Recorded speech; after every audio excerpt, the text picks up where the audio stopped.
But hey, hi everyone, I am your friendly neighborhood Prax. Welcome to the channel. Hope you are all having a wonderful Saturday. It is a song of Agapia's high level 6. Um, and we are ready to dive back into it, but before I need to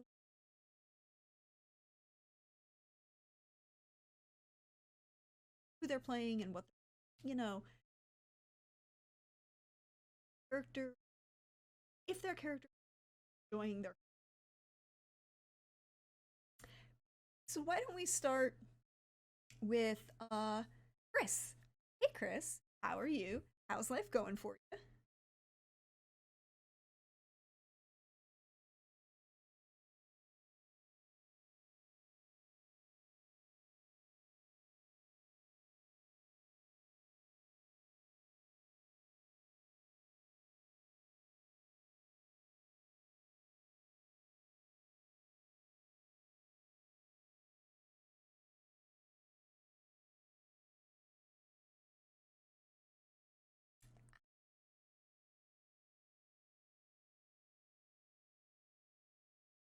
Slight. Oh no, they're silent. Wait, hold on. They just popped that you were being silent because apparently Oh, I was a pro streamer. So I should let you do that whole bit again. yeah. So, um, the fast version is my name is Chris. I am playing Javieth, the monk cleric secret agent man. I don't know. and I'm looking forward to seeing how Theo reacts to being one-upped by the King of the Bards. I mean, that's fair. That's fair. We do need to find these things out. We do need to see how this works. I mean, he is officially King of the Bards. He won that title. And that belt hasn't been taken from him yet. But speaking of, hi Lynn. How are you? How you doing? You're muted. But that's on your end, not my end anymore. What the hell? There we go.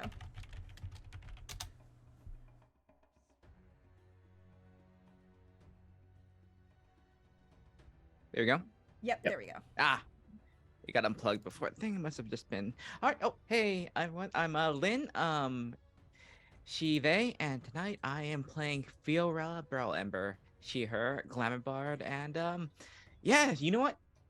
This is a much better place than a lot of the other places that she could have gone, including the place that her other two friends went to. So this is paradise by comparison. I mean, okay, possibly. Mm. Possibly. I feel like, however, we are missing out on finding out how the others are doing, and I think we should check with PB first. Hi, I'm PV. I'm playing Tivian Van Tuinen tonight, a halfling monk, and she is absolutely delighted to be where she is right now. Is she getting heebie-jeebies from the town like several thousand feet away from her? Sure. But here in this camp with the drinks and the party, absolutely delighted. She gets to spar some really cool people. She gets to drink some pretty good stuff. It's a great time. Tivian is enjoying herself here. As she should be, having all of the fun. Let's check in on the person who Tibian's hanging out with. I should ask, how's Bandibris doing? Bandibris is significantly perturbed. We'll put it that way. This selling is a problem that is now on the list, but there's so many problems. We'll see when it ever gets solved. But yeah, no, it's the drinking company is good, but something is wrong in this country. Terribly wrong. Would you almost say that there's something foul in the state of selling? Quite. And I honestly, ghosts are preferable to what's going on here. Hey everybody, Pope here. Pope World Bill on Twitter, Pope World Bill on Twitch. I lurk in all your streams. I'm so glad to be back playing Bandibris the Grey, the fantastic Agapia crew. Both of us use he, him pronouns. And so we're just waiting on those warriors and then we can leave. Sure. Yay! If you think so.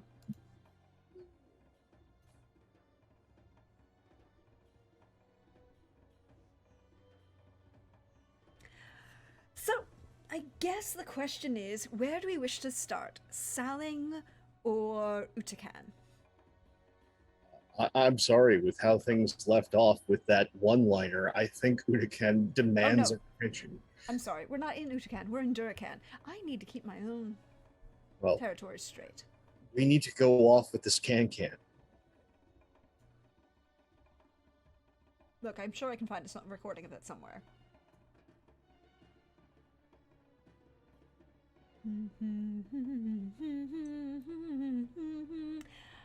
So, last we left off, at the end of last week, as it is perfectly reasonable to do so, we should begin where we ended. Perhaps with a little flashback in between. We left with team, well, Team Fun has split in half. Tibian is with Bandibris in outside the capital of Saling, which is the city of Kotasuchi. Right now in a caravan encampment of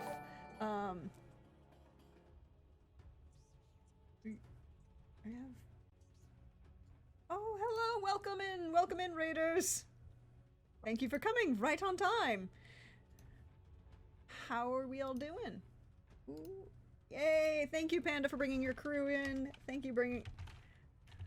If you haven't, you should check out the wonderful Awkwardish Panda. And perfect timing as we.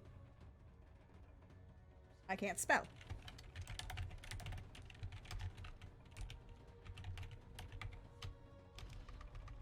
I will be able to do this, I swear.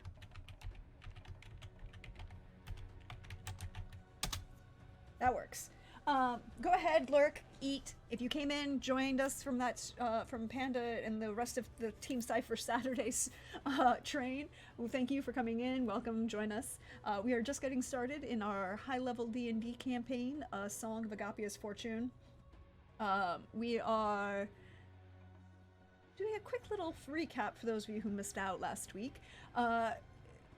Tibian, our fastest halfling monk in the world, and Bandibris, the curmudgeonly human wizard, are unfortunately, well, fortunately maybe, enjoying the hospitality of a caravan of orcs, along with the war chief Tharkin Warhammer, or Taskin Warhammer. Taskin Warhammer. Why did I say Tharkin? Oh, because that's an entirely different person. Taskin Warhammer, who is the head of the Utakan orcs, inside the country of Saling, which is a little bit of a, well, downer for some people. But right now we are in the territories of the Durakan orcs, with Fiorella Barrelember, one fabulous glamour bard, along with the Javieth Begarale, well, the Begarale, monk, priest, cleric, interesting individual. And last we left off at the end of last session, Theo had, well, entered the collection of tents, led up to the main largest tent, excuse me, that has the home, one might say, of Viral the Protector, the chieftain of the Durakan orcs, and officially, as the Durakan orcs are also home to the greatest bard contest on the continent, that is also a festival to, as a religious festival in honor of Xenophon the Entertainer.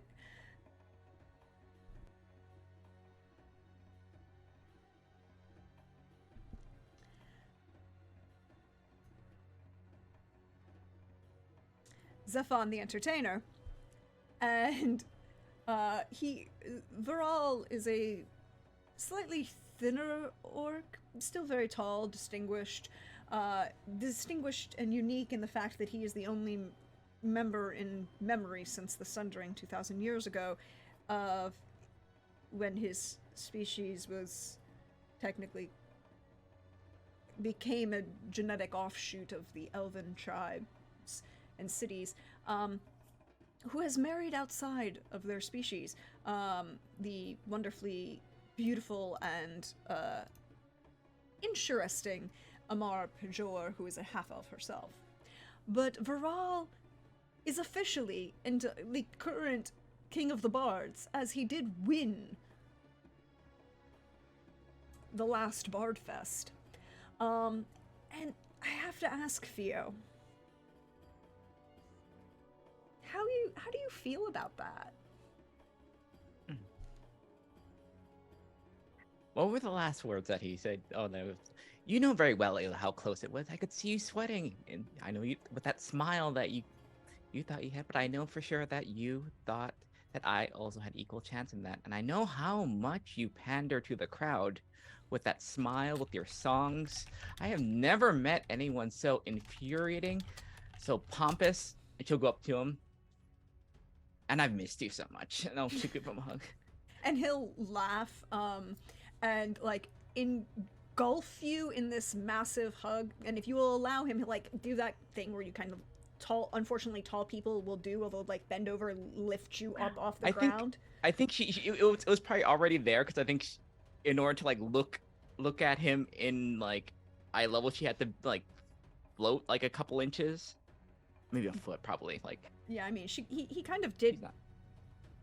lean over a little bit, but yeah, it was the floating, and then he just kind of picked you up and did the big hug, and then put you down. It's like, welcome, my friend. I am so glad you could be here. We will totally have to have something for tonight, but and then he kind of glances back at where Amar is just coming out of this round tent made of beautifully detailed woven tapestries and rugs. You can see the colors: bright reds, oranges, deep, rich indigo blues. Most of the fabrics here are a combination of wools and silks. You can see like people dressed in armor or leathers, or a combination of like chainmail or adjusted mails of various types. But there's always just that little bit of fashion sense that kind of spans color uniqueness as and he turns, and Amar is distinguished. She dresses in this blue and gold with just hints of silver jewelry that kind of complement the small silver scales that run up the side of her neck underneath her right and left ear. She is also about 1.5 feet shorter than her husband, so when she comes up to greet you, it's a lot more even in height. Mm-hmm. But she's like, you didn't tell us you were coming. We would have prepared something for you. Now we are just going to have to... We'll have as much as we have right now. It's been pretty busy. It's been incredibly busy, but it's so good to see you again. Mm-hmm. Barring circumstances, she'll give the hug as well. Like pretty... Yeah.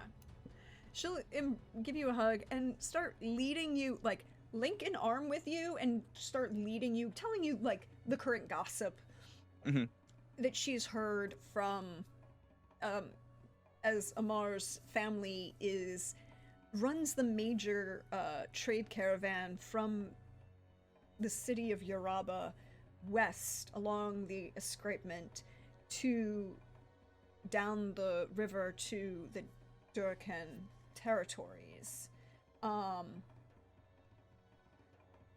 So she hears a lot of trade gossip among the other orc tribes, and she starts telling you that.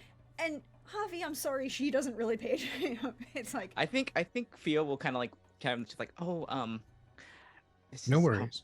Rude. This is my friend, my traveling companion, Javier the Bagarale. And I think she I don't know, I personally do not know the Lynn doesn't know the full title, but I think she'll give the full title. yeah, the title is just Begarale. To which Amar will stop and like turn halfway and like unlink her arm with yours and greet Javi very, very formally. But so for those who study etiquette, there are always the ways in which you can be formal and then informal in various degrees.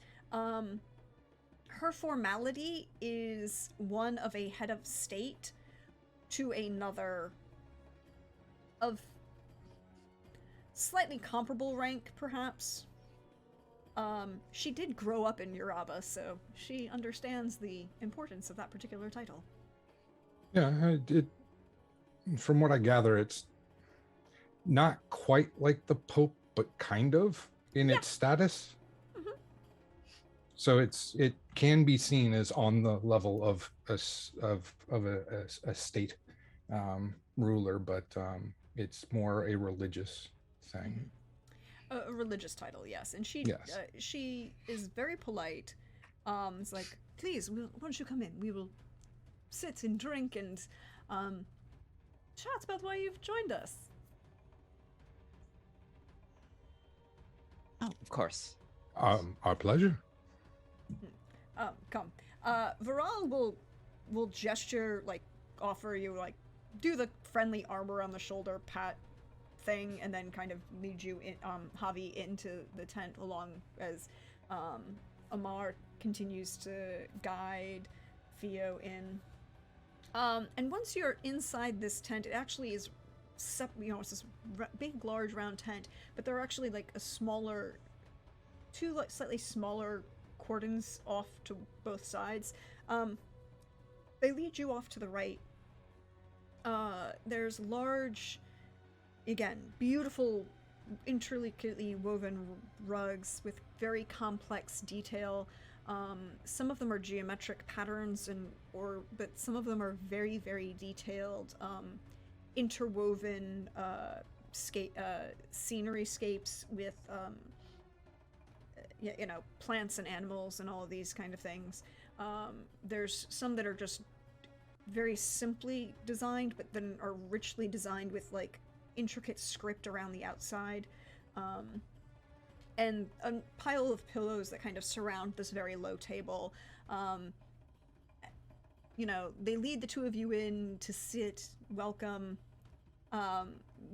Gestures and orders for drinks and food are brought, and then after they keep up the general small talking, slight gossip until everybody has been served, and then once that happens, they just kind of, everyone else drifts away, and it's the two of you and Amar and Viral.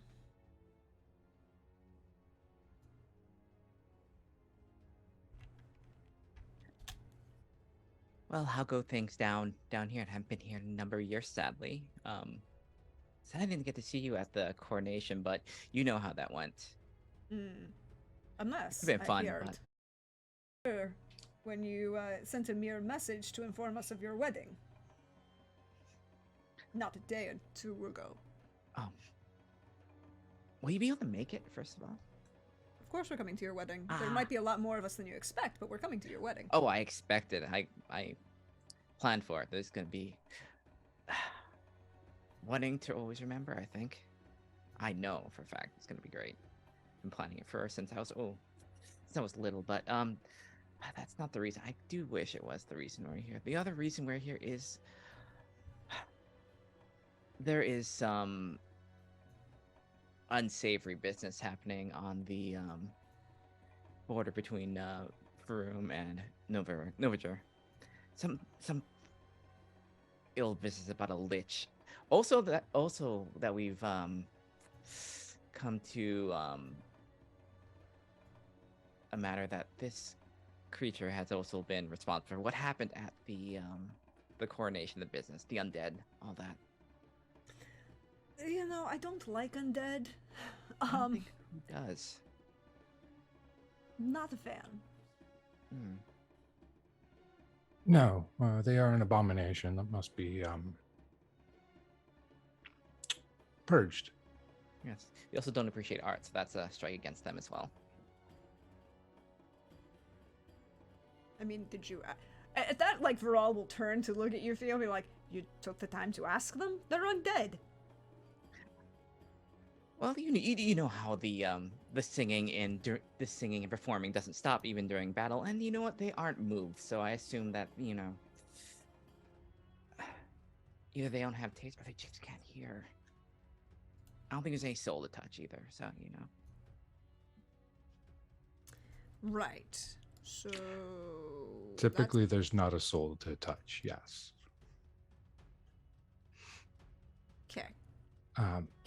Moving on. Yeah. The issue with the Lich is one that will likely take resources to deal with. Varum can only be counted on so far, as they are in their own transition of power, which we know how destabilizing that can be. I would not want Always. to.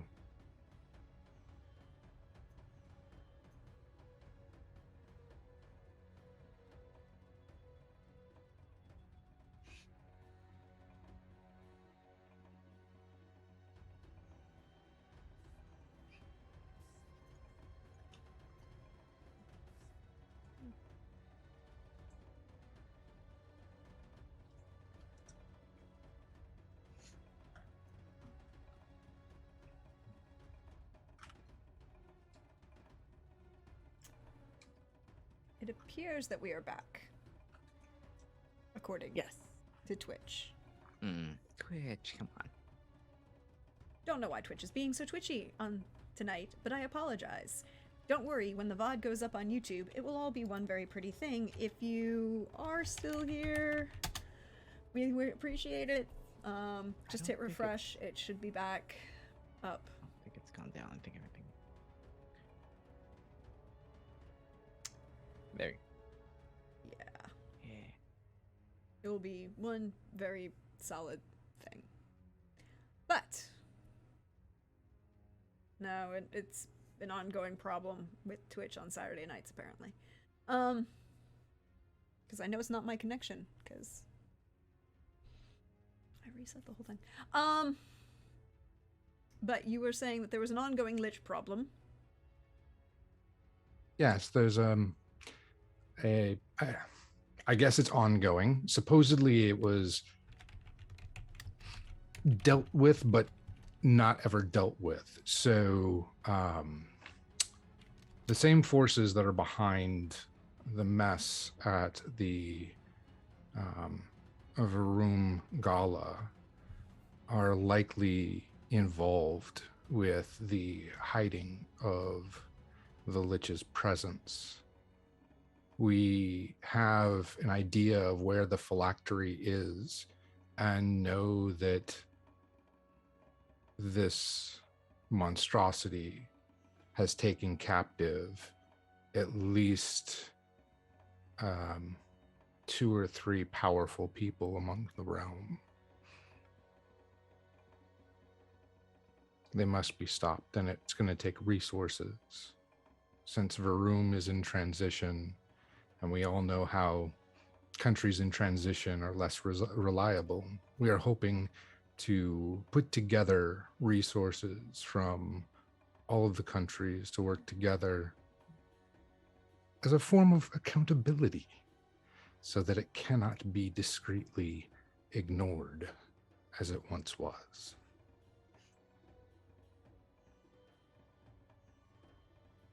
All right.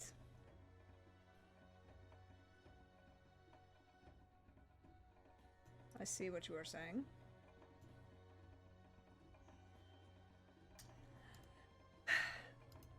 Eddie kind of looks at Amar and's like, you can have me in 10. I mean, we were planning to bring that many to your wedding, so. But I figure I can stop by Novigur on the way to wherever in the middle of nowhere this wedding is happening.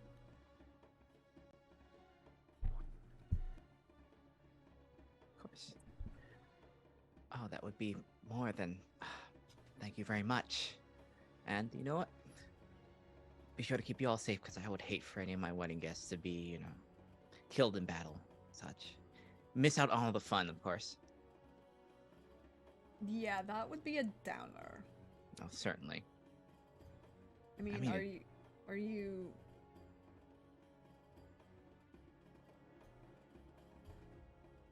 have you talked to any of the Motorfizz? Are they planning to attend? I mean, who have you got going on this shindig already?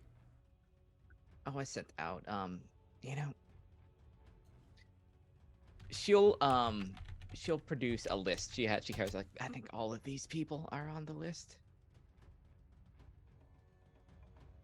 It's a very Okay. long list. It was a lot of sendings and a lot of messages, a lot of birds. Are you talking about the guest list for the wedding or the people who are being sent to Yeah, I didn't get a sending about the lich. I got a sending about the wedding? yeah, so were you asking who is already committed to fight the Lich? Yeah, I was talking about the Oh. lich problem. Yes. Oh yes, yes. We just came from Walaba. How is Kalfani? Wonderful. Doing perfectly fine, I think. I don't think the what happened at the coronation necessarily soured their demeanor, so they will be. Actually, you know what? Adama and what was it? What was the Regiment? number? A regiment will be about joining 100, us. 150 men. Yes.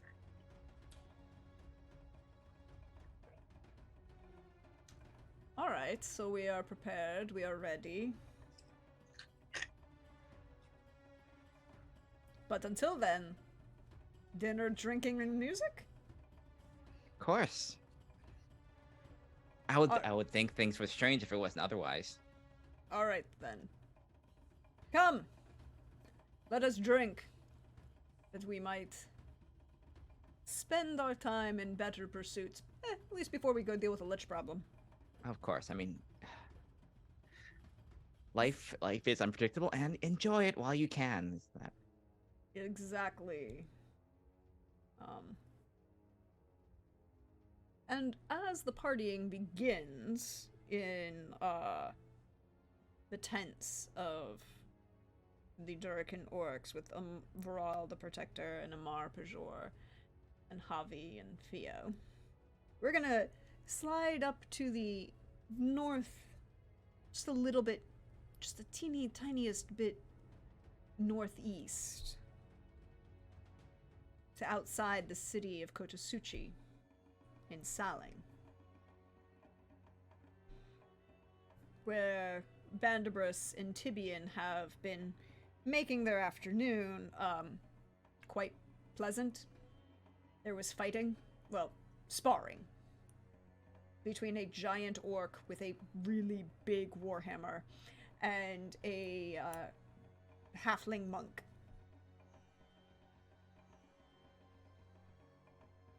It went well. Unfortunately, the orc won, but the halfling had fun, I believe. Am I correct in that statement? Absolutely. A blast. So, it is later.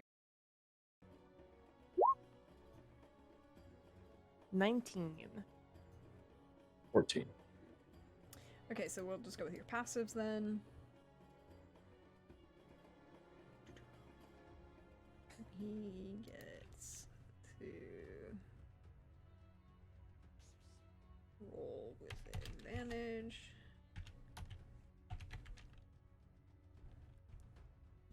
Excuse me.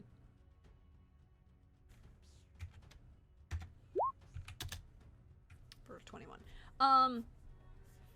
So you would probably, with your using your passives, would also see just as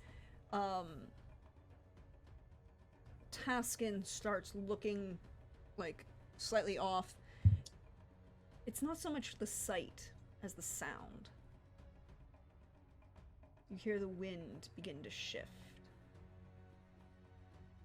And you look up as Taskin does to see what looks like wind and dust and sand starting to rise over to the east of where you are. Is Coming that off towards the of- city? No, the city. You're northeast of the city, Okay. right? You're northeast of the city. Oh, okay. No, you were in the northeast corner of the city. You're southwest now. Sorry, I did that. Ramia's Ramia's temple was in the northeast quadrant of the city. The encampment is in the southwest, about a couple miles from the city. What Okay. you see rising is from the east of where you are. What looks like the beginning of sand. You've both been through Tenerique multiple times. You can both recognize that this looks like the beginning of a sandstorm rising. It's far enough out that you, as Taskin starts yelling orders to kind of nail everything down, start moving people, moving those who he can get into the city towards the city, or at least use that for a windbreak. And then others, he's going to start unhitching horses and mules from wagons and start ground hitching them instead, and covering their eyes and nose. It's, preparations what you would do with a sandstorm. What do the two of you do?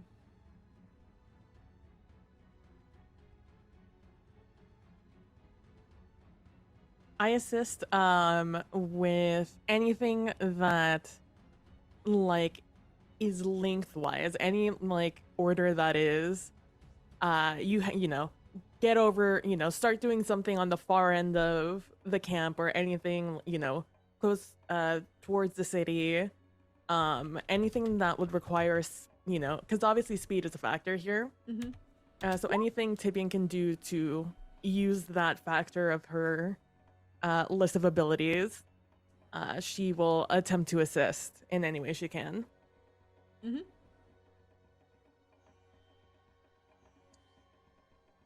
How bad does the storm look?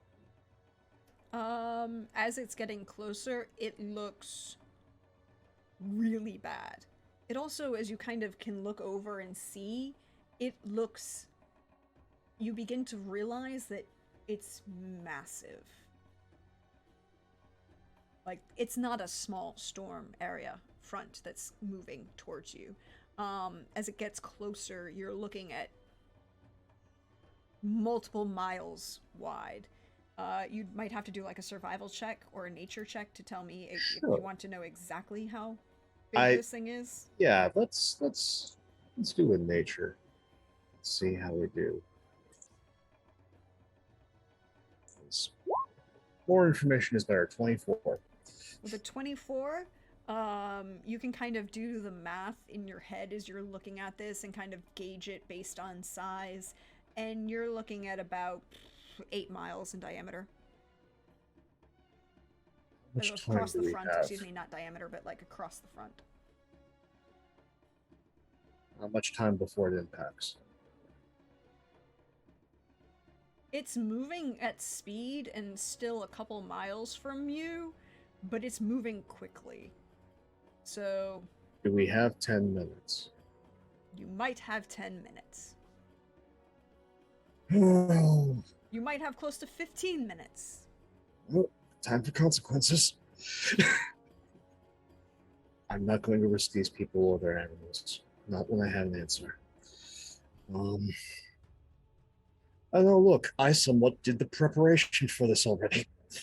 As he just marches off towards the sigils already drawn in the ground for a magnificent mansion, because he was being spiteful. And just yells, "Gather your tents and people, gather the horses. I'm going to see if I can pull off a trick."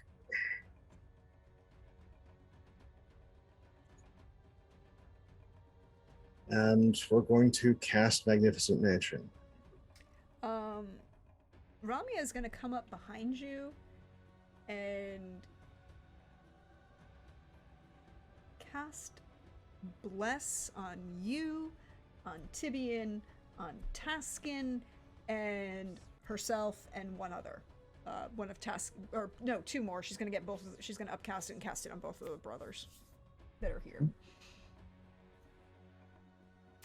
In case you need to make things like dex saves. Sure. Because, Issues. Line of sight issues. So Hashtag cleric life. spend that 7th level slot and enforce my will upon this earth to open a portal. You're going to portal? Well, again, Magnificent Mansion makes a portal to Oh yeah. Demiplane. Okay. Yeah, to the demiplane. I'm sorry, I was like, wait, what? No, I don't have access to 9th level magics yet. You know, just a question. Just a question. Moon. Could you just roll me? I mean, you're gonna cast it. Yeah. It's gonna be ritually cast. I just need to check a thing as you're casting. If anything tries to interfere, I still have an 8th level slot for a counter spell. No one's trying to interfere with your casting. God, no. Yeah. No, I was doing math on movement speed. You still have to, you had the 10 minutes to cast. Question is everyone gonna get in there? The answer is might not be so, because just as you are about to finish casting, you can feel the beginnings of the wind whipping in your hair, in your beard, sand blowing through everywhere. You can hear the loud cries and moans.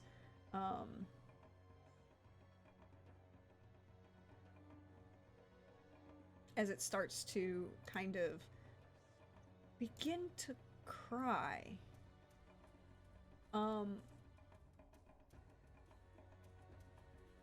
Tibian, Yeah.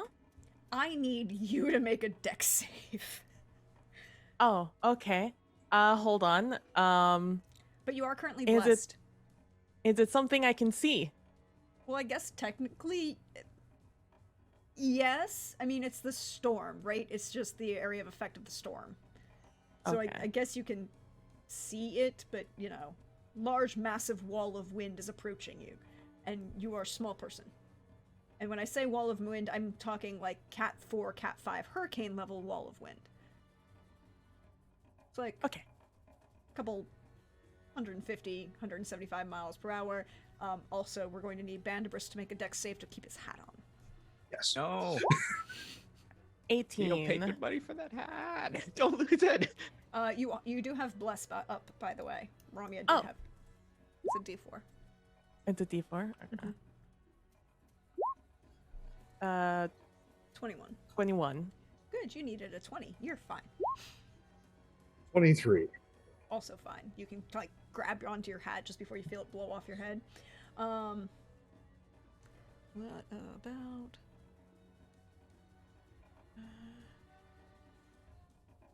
Egypt.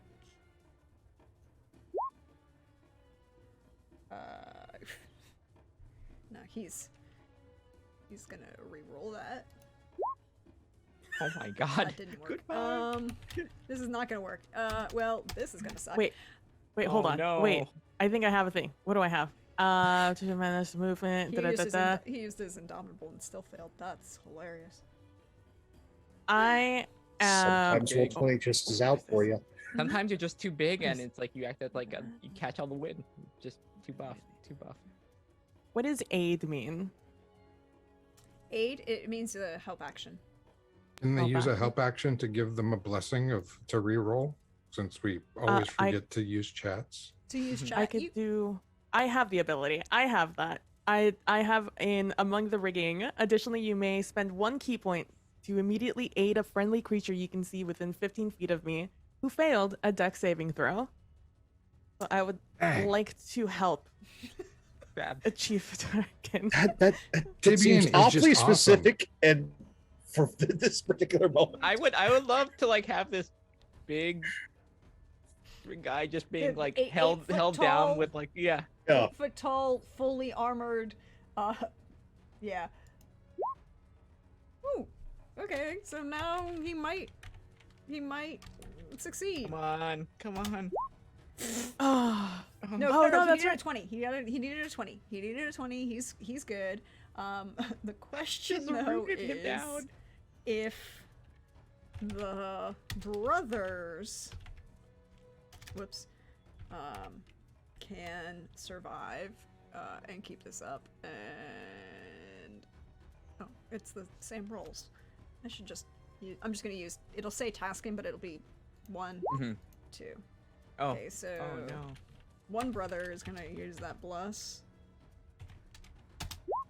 Oh, nice. So all 4, Aw. thanks to Tibian kind of reaching out and like, how do you aid in this moment? As so Taskin starts to falter in this massive wind, as he's kind of like put himself as like a barrier against so that everyone else can get in this doorway in front of him. I would like to use Riptide to sort of like lasso it around his warhammer Mm-hmm. and use use myself as like an anchor point against the door for him to pull himself to me as I like sort of give him the balance he needs to not teeter one way or another. Mm-hmm. As you are all entering, it'll take 2 rounds for the rest of the caravan group to enter the mansion. Do you go in first? No. Okay. Taskin is holding he is holding the line. He will be the last person in. Which means as round 1, Mhm. I need each of you and Tuscan and the 2 brothers, because they're going to be kind of like standing in the doorway shoving people through as they can. I need each of you to make a dex saving throw. Okay. As you see sharp, what looks almost like purple lightning faltering through the storm. Good. 28. Good. Nat 20. Bias. Very good. All right. Taskin, what the hell? Paskin, please. My God. Dude, He's come on. gonna use that indomitable again. There we There go. we go. Okay. All right. It's 2 brothers. Well, one is gonna use that. Bless is still up. Ah. 19. Okay. I His would brother like took all the good to rolls. His brother use took all another the- key point to attempt to assist him. Another key to point aid to him. assist him. Yeah. Cool. That'll be really. That might actually be really useful. Also like to attempt to do something. Oh. Yes. I have Wall of Stone prep today. You can do it after this round. After this Okay. action. After this. Alright. So you would like to attempt to aid him? Yes. Okay, so we're gonna re-roll one of those. Didn't improve it. Sad. So, fun fact, you still, as you see this, are all going to get hit by this bouncing purple lightning. You take 12 points of, electric damage. Lightning damage. Well, some people do. Yeah, some people do. Not you. Other people will. Wait, where did we put the brothers? They're here. Okay, here we go. Eamon is gonna take all 25 of that lightning damage. Which is fine. He just, he kind of like sees him shake for a minute and then just has that moment of like his hair gets a little puffy, which looks a little weird against like the very sharp pointed ears, and he kind of like had pulled it flat and had this little tail at the back. No, now it's a little like very bad static, and you can just see him like a little bit of shaking. But yeah, everyone else takes 12 points of damage. That's the end of the first round. You said you wanted to put up Wall of Stone? Yeah, on the opposite side of the portal, Okay. as a big windbreak, I'm going to cast Wall of Stone. Mm-hmm. So, for our rules and the chat. Yep. So you're going to put that up. Yep. 6 inches thick and is composed of 10 10-foot by 10-foot panels. So 10 foot by 10 foot. So, just this long wall to act as a windbreak. You have the windbreak, but now the storm is about to subsume you. So you have a windbreak up, but now the wind, you are in the storm. I would like to point out, this is the end. At the end of this round, all of the caravan members will be through. But you have to get to the end of the end of this round.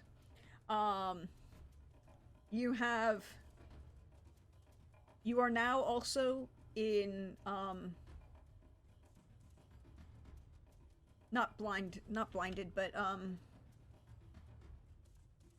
it's Everything's obscured. obscured in difficult terrain. Sorry, obscured in difficult terrain. You're in the middle of a giant sandstorm. Yeah. It is obscured. It is difficult terrain, which I know it really doesn't bother to be in at all. Hashtag monk life. Yeah, reduced visibility and difficult terrain, which means it will get really bad.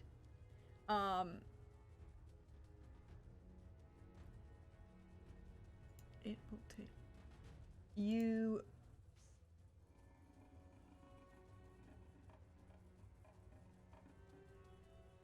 All right. I need each of you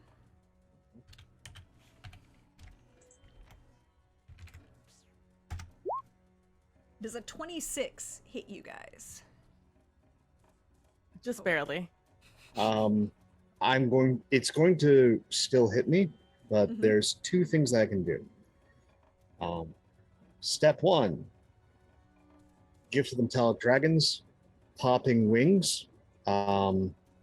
Everyone within 5 feet of me increases their AC by 5. Okay. Also, That is- since I just cast a spell, the my protective ward pops up. So, Okay. yay, that is- damage shield. But that's for personal. So it goes up by 5. It'll still hit Task, and it'll still hit. Oh, it'll still hit me, but It'll still hit the 2 brothers Yeah. and Ambassadry.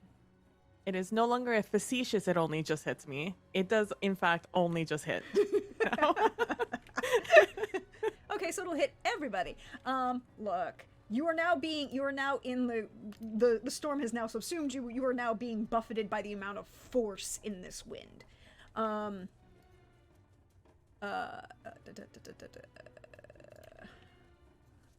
Just because I like rolling things.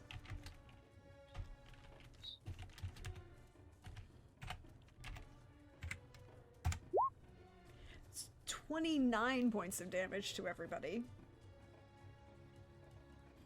But all of the caravan are through, and Inamin and Basri are shoving through. At this point, you have the option to, Taskin is running towards the door. He will make it because he has actually a pretty decent move speed. And he's just dashing. What are Tibian and Bandibris doing? So long as, I mean, I'll just be waiting inside the door to make sure that everyone is going to get through now that the caravan is through. yeah, I'm booking it through the portal now.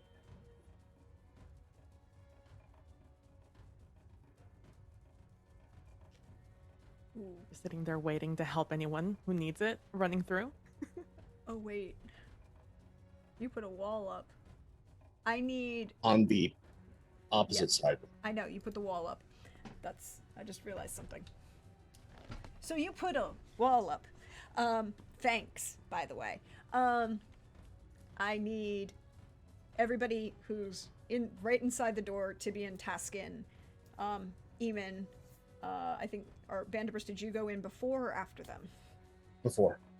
Okay, so you will not have to make this. I need you all to make.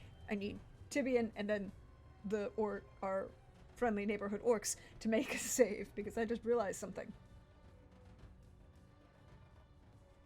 Is it something I can see, and is it a dex save? It is a dex save. You cannot see this at the moment because of the Okay. obscured vision. Unfortunately, I will re-roll that. with your luck or chats, With a monk thing. With monk things. with monk things. I don't know I just have it written down in my flow chart. I don't remember what it's for. Oh, if you fail it. Is that what you needed? Yes, that will work. You needed a 20. Is it evasion? It Yes, might I be. think- I think so. Dex save. Damn, Tatskin. He will use his Oh, it's- last indomitable. It's Diamond Soul. Oh, okay. Oh, well, he's gonna fail. See if any of the sons do better. Nope. They're all going to fail, which is gonna suck because, unfortunately,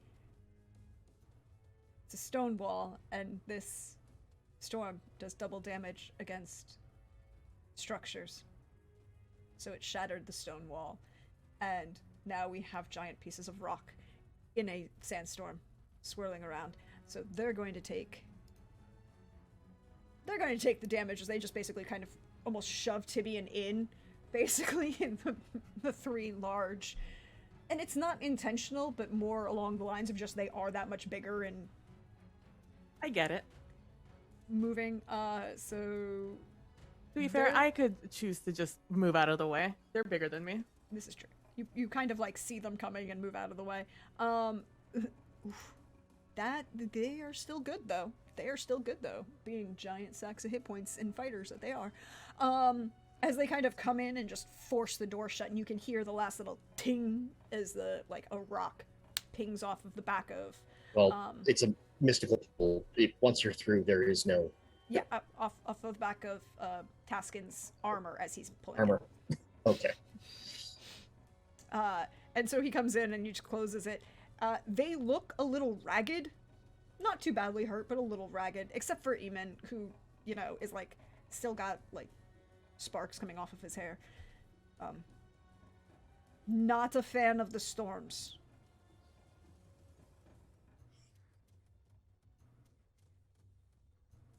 Last I checked, purple lightning's not really a natural phenomenon. I've seen it before in the desert. Just because you've seen it before doesn't mean it's natural. You can roll Arcana if you think, or something else if you think that it is not. I'll roll Arcana. 20. Okay. Purple lightning can be natural. Specifically heat lightning. Big old purple lightning. It can also be static. This looked natural, but not normal, if that makes sense, as it is from a naturally occurring source, but not a casted spell. But it was almost like it was directed, but not a spell per se.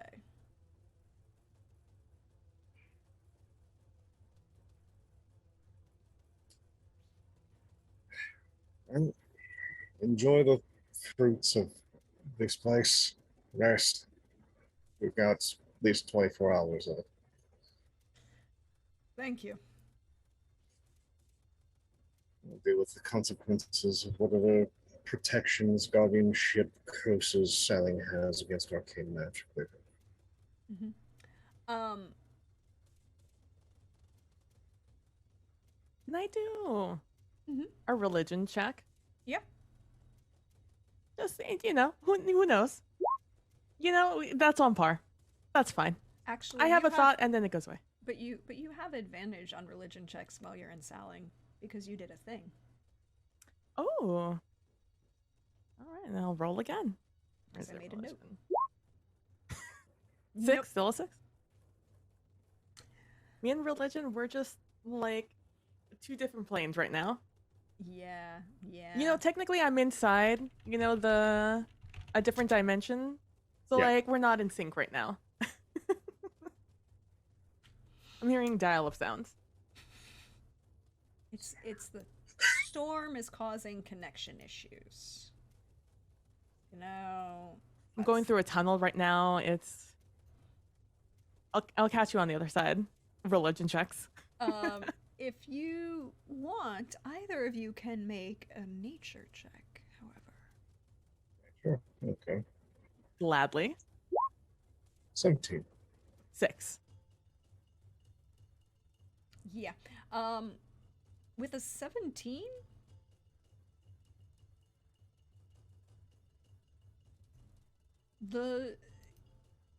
and I asked this because you purposely mentioned the concerns about natural magics.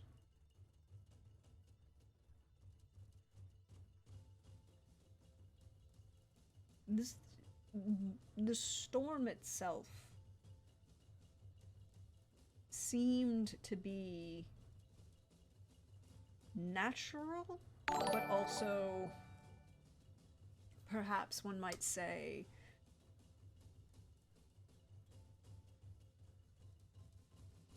sapient. Well, yeah. Any of you piss off an elemental in your past? And you see, like, Taskin, who's been shaking his hair out, trying to get as much. You're doing that thing, like, if you've ever been to the beach, trying to shake as much of your, like, self The and your hair grit. out of ice, the everything, like, right at the door. Don't want to drag it through the rest of the house, kind of thing.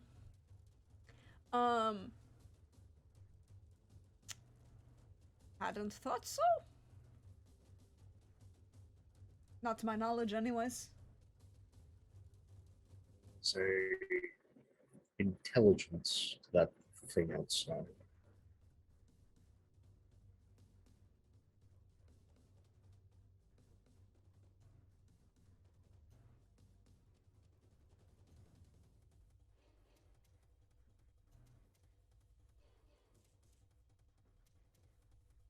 Have you considered moving?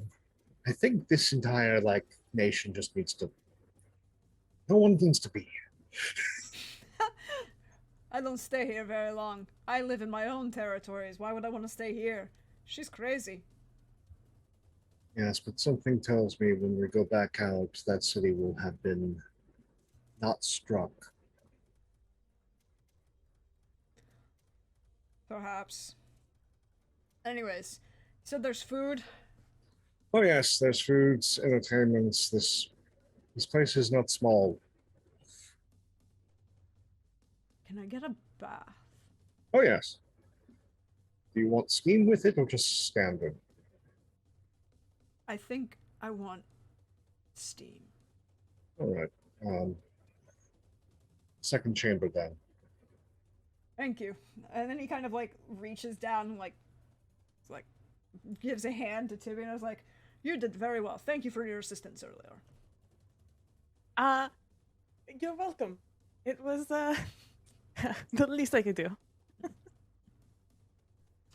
All right. And he will lead his 2 sons off to get changed and cleaned up, as he is currently, as you walks by, you can see the back of his armor has been scoured clean.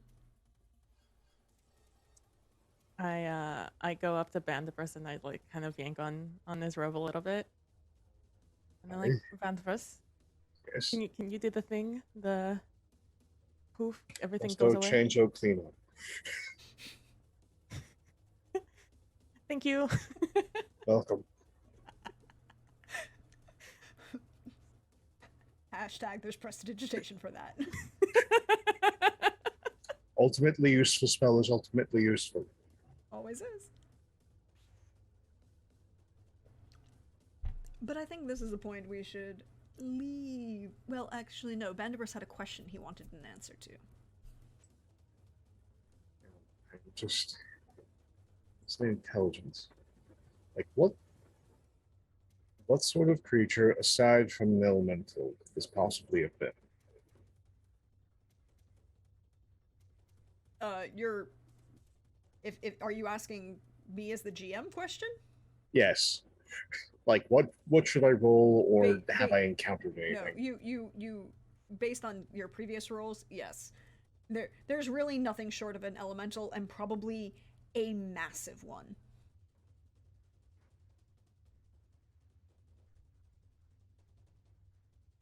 And you would know that most elementals are less intelligent than they are wise, so are easily, if it can be controlled, like once you can theoretically get to a point like that.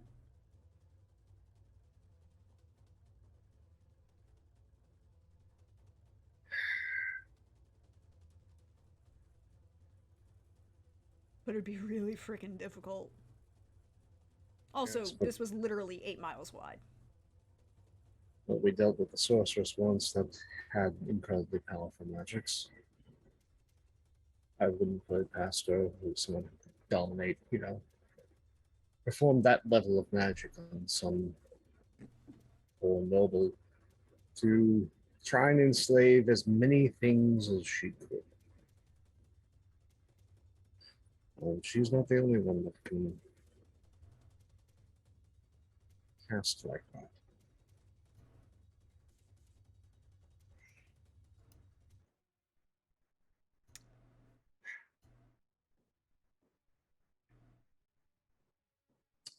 And I'm going to wait for tasking to be done with his bath, and then we're going to talk history.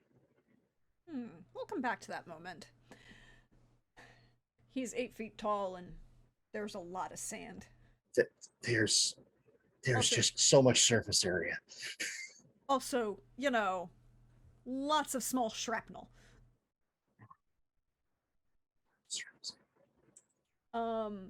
We're gonna fade back over to a slightly more pleasant conversation occurring in Durakan with Javi and Theo. How is the rest of your evening going? I need constitution checks from both of you.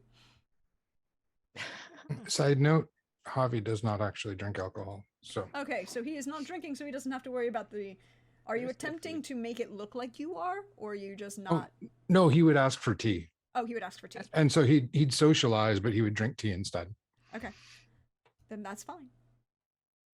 Theo is established. Does imbibe and ingest. Am I correct? Yes. So we need Constitution saving throws.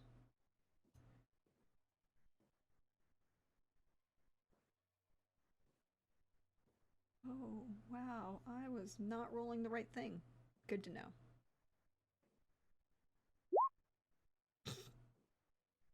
Varal. Oh, Veral, come on. Varal isn't enjoying himself. Mhm. You know, he is getting a little schweisted.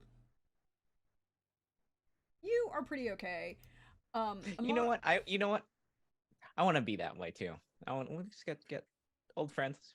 We sit together. Okay, so we at half the table, it's going to be Theo and Amal, Varal, who are actively drinking loudly, and with Verve. And at the other side of the table, you have Amal and or Mar and Javi, who are not currently drinking alcohol and drinking just tea.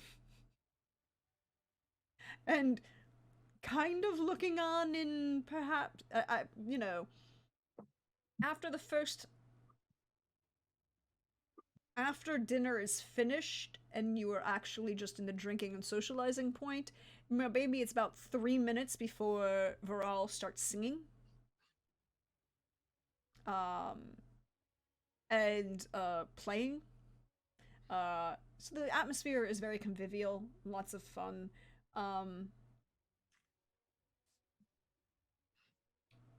You are both offered space in this tent for the night. Um, unless you are choosing to go elsewhere. No, no. It might even just be here right now. Like this might be just perfectly good place to crash right where she is. Probably.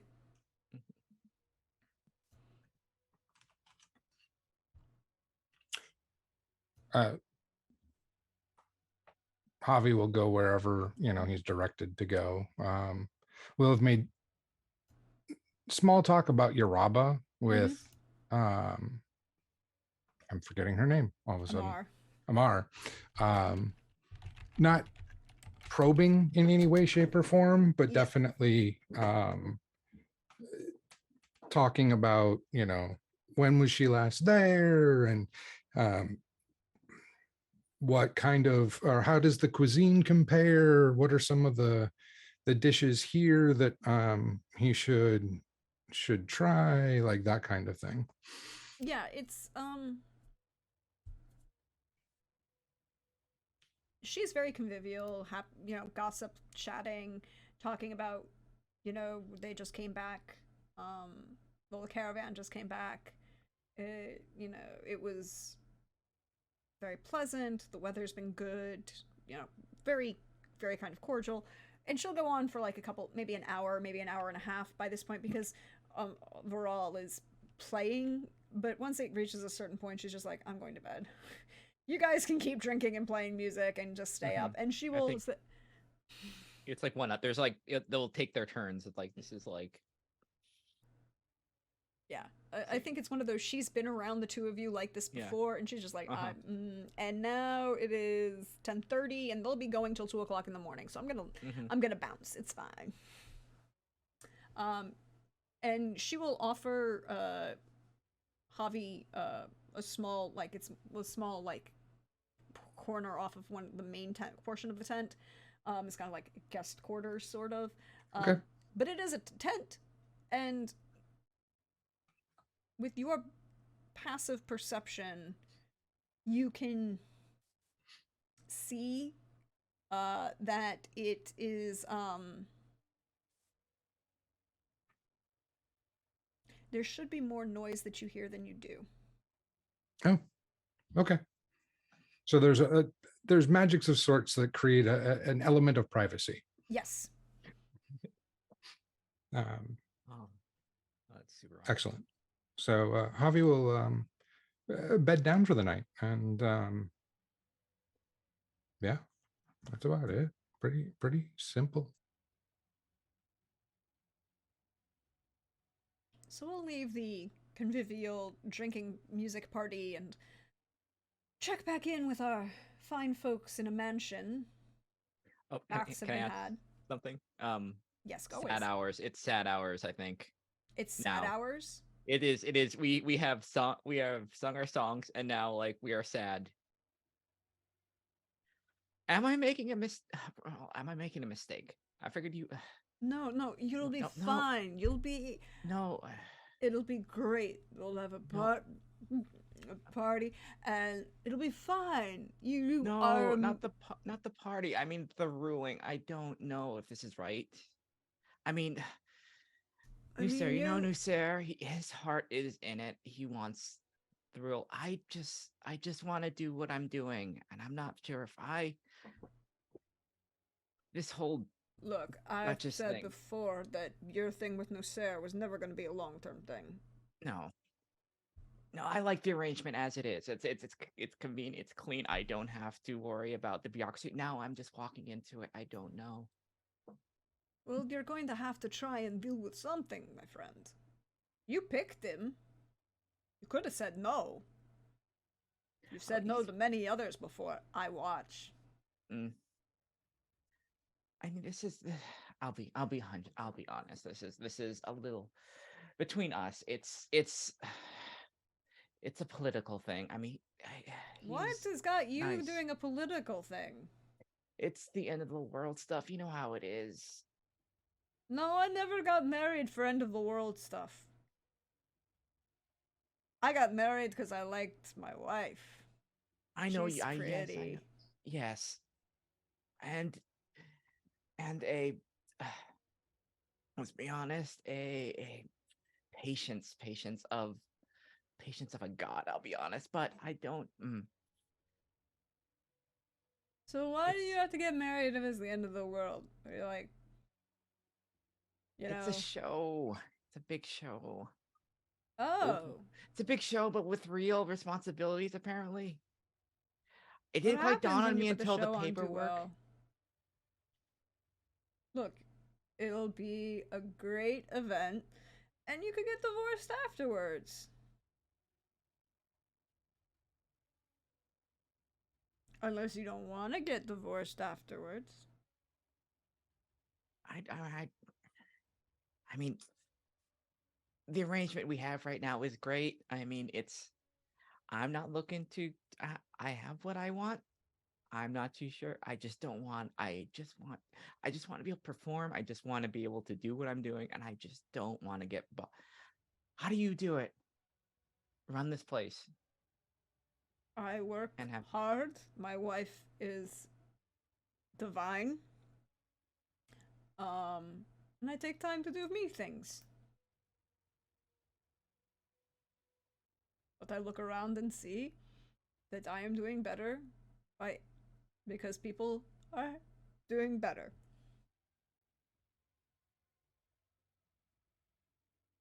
At a certain point, you can no longer just be the diva on the stage. It's so fun. But it gets boring. Hmm. Yeah, there is a certain listless quality to it. I mean, as great as it is, it has been nice to get out and do run around with Avi and everyone be on their own. Tibian again. Speaking of that, can you convince the you have well you run this place? Can you have the Ash and Rose take us off the ban list finally? It's been years. I think it's time. I can do many, many, many things, my friend. And he kind of like puts a hand just slightly too heavy, as more, not intentionally, but definitely a sign of his, perhaps inebriated state. And he just looks at you and goes, I cannot, at any point, effectively overwhelm the rulings of such a personage. She owns her own shop. She's also older than my mother, so you know, I'm not getting involved in that one. It's age. That whole thing's more complicated than I wish to get into, but yes, yes, yeah. I see. Do you really need to be able to walk? I mean, look, you've only been banned for 5 years. It'll end at the end of the drinks decade. are so good. You have to make the appropriate apology, I guess. I don't know. Well, maybe if we get Tibian, maybe we can do it because I do I miss those drinks. I miss those mixed drinks. I'll be honest. That's fair. They do have the best mixed drinks.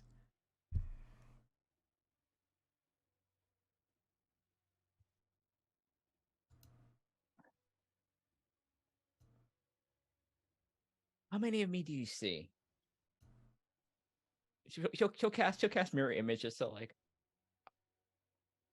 6. You're not supposed to cast when we're drinking. I can do If whatever you're going to we cast, want. then I'm going to cast. What are you gonna cast? Come on, come on, come on, come on. King of the Bards, cast something while you're drunk. You should be able to do that at least. I can very much cast while I'm drunk. Thank you very much. Big mouth, cast or shut up.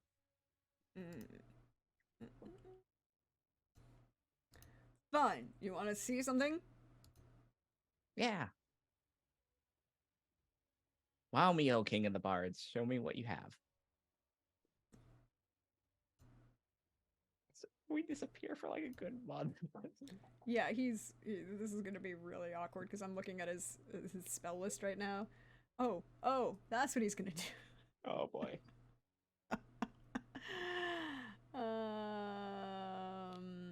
He reaches out and casts with a hand and casts seeming and makes himself look like you, which is a little awkward. And then makes you, and then shifts it a little bit, and so now you look like basically makes him look like you and you look like him. Mm-hmm. Because seeming can do that.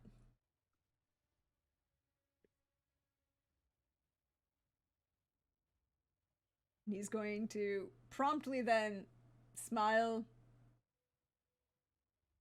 and because he failed his constitution check so horribly, pass out in the middle of the table.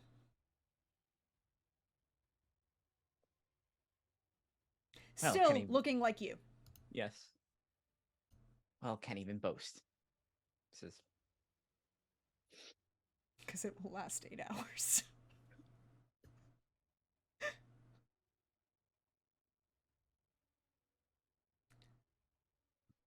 But I think on that moment is where we're going to take... I think we both pass Both out. pass out? I think everyone knows, is aware of like what happens. It's like, okay, go back to your, dispel this, and like you had, Yeah. I don't know what the hell you're doing, you drunk ass people. I think this is the perfect point then to take a break for the evening. So we're going to stretch, bio, refresh, do all of those good things, and then we can be back in a little bit, everybody.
Hello, everyone. Welcome back. We hope you were refreshed, you stretched, you bioed, you did all the good things that you needed. You took your potions if you did. Thank you, Time, for that wonderful collection of gift subs. Thank you, everybody, for hanging out. Hope everyone who got one of those gift subs enjoys them and all the emotes that go with them. But we're going to dive back in and we're going to switch over to checking in on Bandibus because he had a question to ask. Query.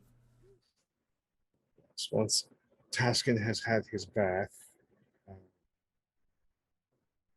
Yes. He will luxuriate.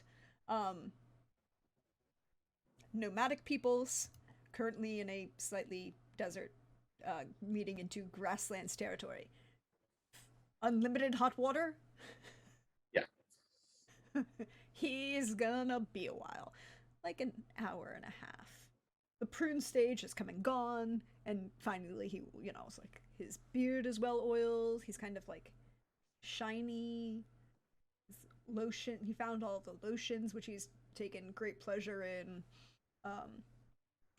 He's kind of even like polished the little caps on his tusks, little silver ones that are like, and the intricate beads that are in his beard. And now he is working his way through his fourth chicken.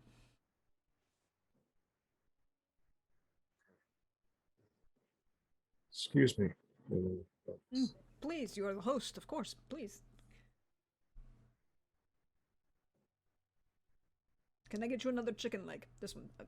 Good one, chicken. Thank you. I'm just concerned about what's outside.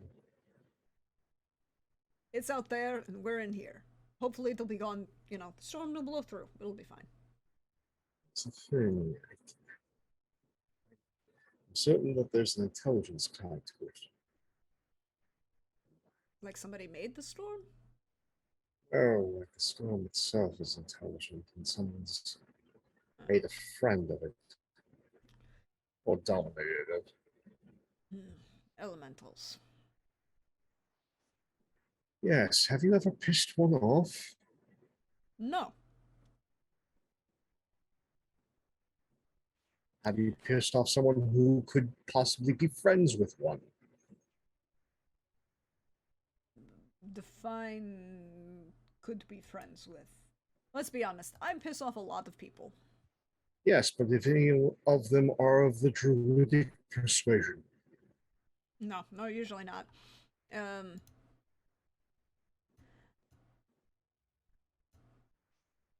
the closest we have to a bunch of the closest druids are the Octan, or tend to be among the Octans or the Utkans. Utkans. Sezin and I get along pretty well. Not a problem there. No druids have I actually angered. Haven't slept with a druid in almost 80 years. So haven't pissed off any of them recently.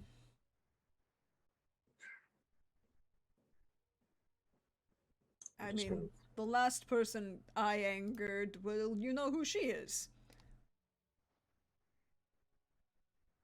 Fair enough.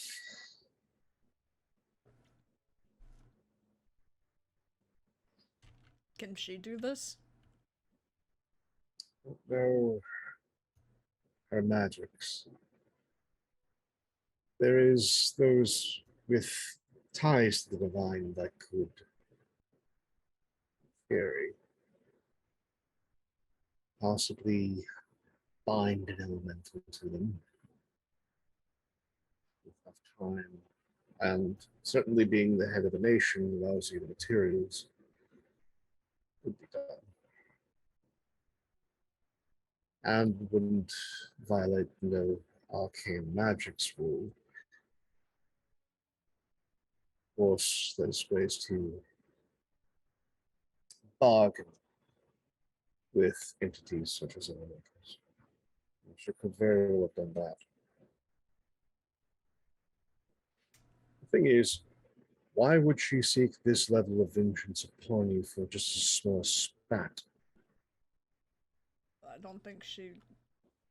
I mean, I did tell her to fuck off, but it was entirely appropriate at the time.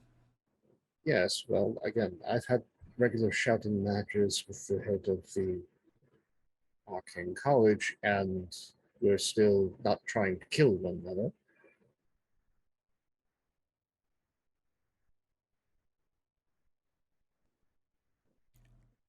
As far as I was aware, we were not. She was not trying to kill me. Although, if this is her attempting to try to kill me, well, she missed. I'm still No, here. this isn't necessarily an assassination attempt, but it is a way of hurting you, sending a message, killing horses, depriving the people of resources, the oppression of feeling something that is divine retribution. I mean, there have been more storms in the country in general in the last few months. You don't say. Is this all the storm that she has cast then? Controlled? Dumb. Welcomed is more my idea. And she sees a weapon. It is going to do what it wants to do within the parameters of the agreement. And some elementals just are cranky. That's their existence. And they like to, they're like first year avocation students. They just want to set everything on fire. Fire's fun, though. Yes, but when you are an entity that can, scour things by your very essence and then just shoot lightning at stuff, you tend to want to do that. Fair.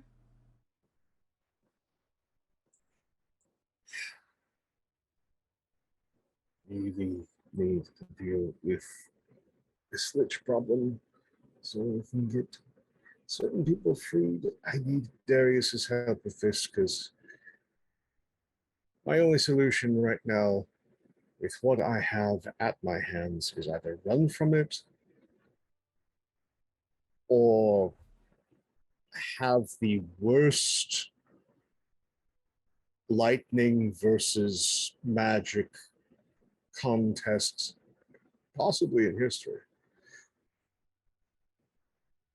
I can only disintegrate so many times. I don't think that will end well. No. Especially when the thing can just, be around me. So, yes, no, this is problematic. No other possibilities of individuals from your past trying to strike at you.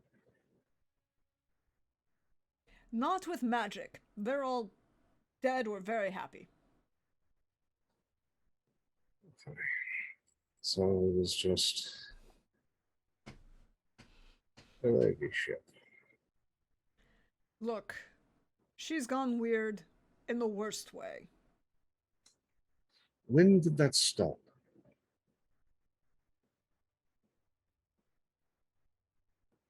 Maybe the last decade?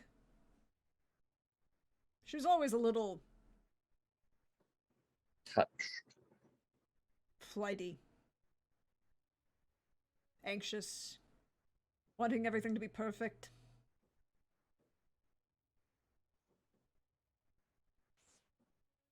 Then it's the streets, town, plants, the folk who live there.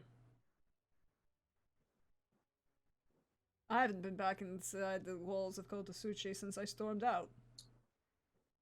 It's not pleasant. No, but more and more people attempt to leave every year, and yet they do not.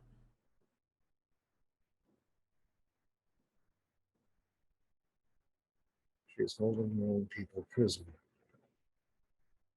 I can't say that. You just did. No, I said they don't. Don't know whether she's holding them prisoner or they make their own choices. At some point, the actions of those who have power make the choices for those who do not.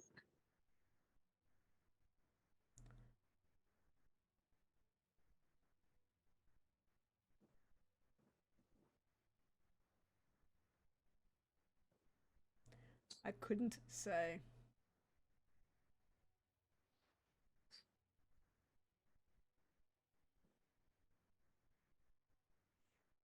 Because of my past, I like to think of the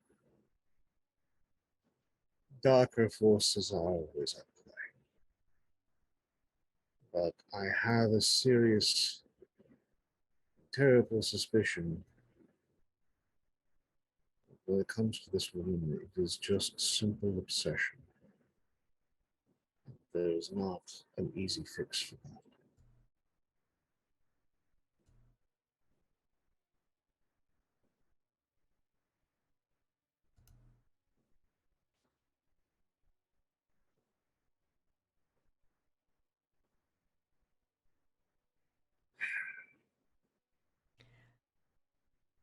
We're gonna go deal with the lich problem. She is lower on the list of concerns at the moment. I have a sneaking suspicion that she's going to make herself a problem.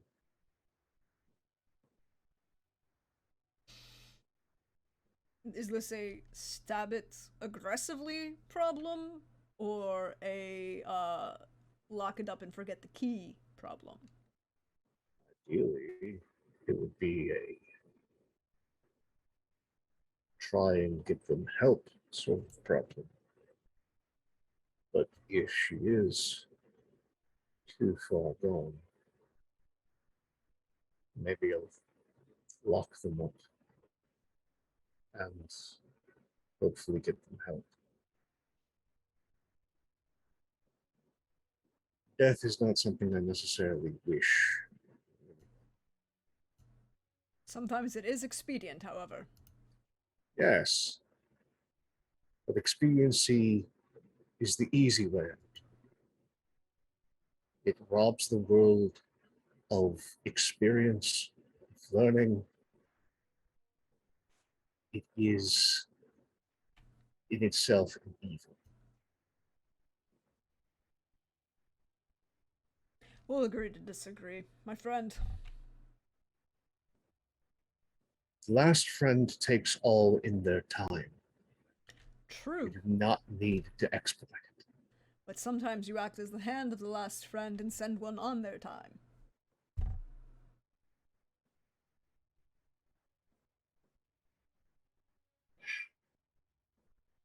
Have you ever actually talked to anyone about the fact that you're very bent out of shape about the people you have killed previously? That's the thing.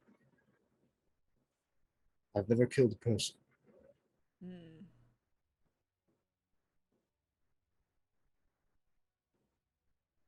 I have banished demons, devils, killed so many undead.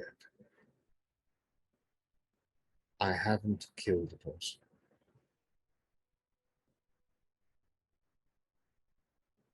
Until. I hope to never cross that line. We shall see how you do. But I'm going to get some sleep before, we But have to wake up because this thing dissolves around us, and you get to see and introduce yourself to a couple canines. He kind of clapped you on the shoulder as he walks by. canines? Yeah, large ones. Oh.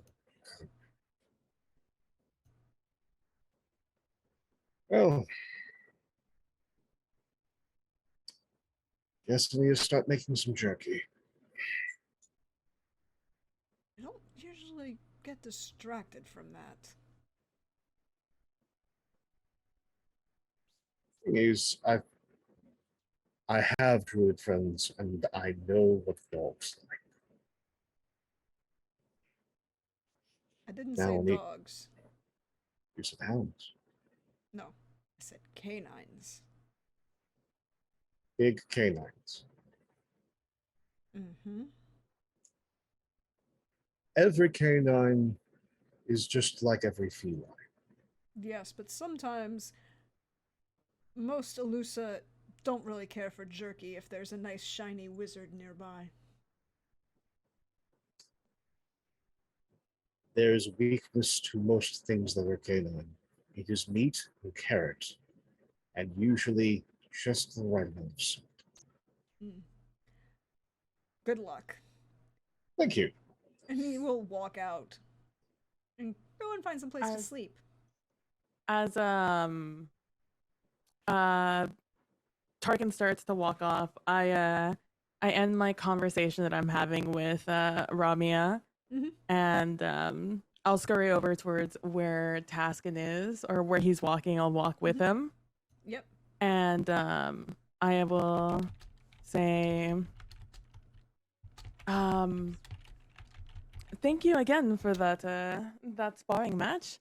It's probably the most fun I've had fighting in probably since the Assassins.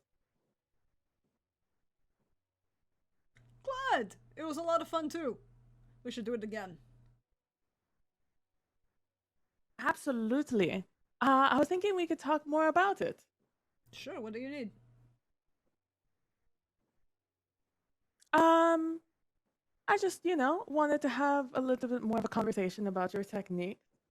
But I don't want to interrupt your routine. We can No. have this conversation somewhere more comfortable. Of course, come, my small friend. Let us have a more polite conversation. And he And will lead you I to will the room follow that he's him. been assigned, basically. Because he doesn't really know anywhere else. And I will follow. Sure. And open the door into. And that's What it. does the bedrooms look like in this Uh, magnificent mansion, sir? Certainly. This place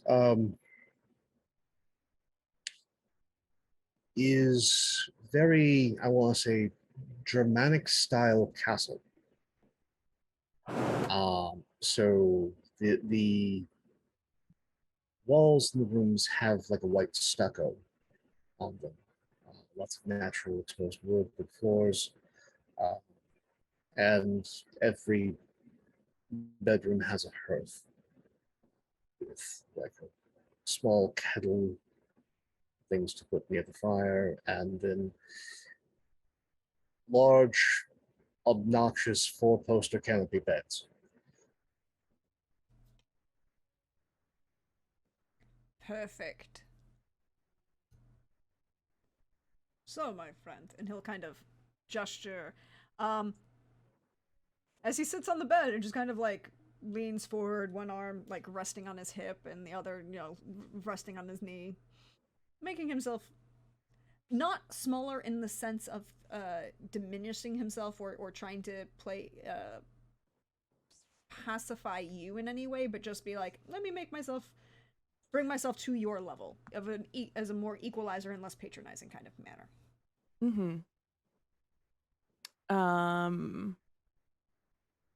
And I will Tibian will just start talking about the fight and just lead into how impressed she is with his fighting style and also how well he's kept up his physique over the years, considering he's had less opportunity to fight. Stay on a horse long enough and keep training, but I, as a GM, have a question. Is this entire conversation supposed to be an attempt at seduction? Absolutely it is. Cool. That is 100% what this is. Oh, climbing man-meat mountain. I got it. So, fun fact, you don't have to work very hard. This is Taskin. I know. He's a slut. How many children did he have again? Quite a few. Wait, what's the official count?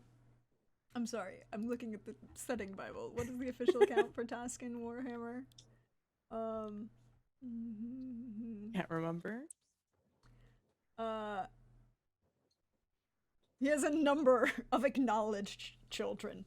He has never been specified. A number. And both full and half orcs, and but the minute you start acting in any way that seems receptive, he is down to party and enjoy and have fun. Absolutely. And Tibian will absolutely take the opening and run with it and spend the good time. The night there. Yeah. You know that scene in The Mummy? Where he's like, he was brought in for prison because he said he was just having a good time. Turns out he had a very good time. Yeah, that's...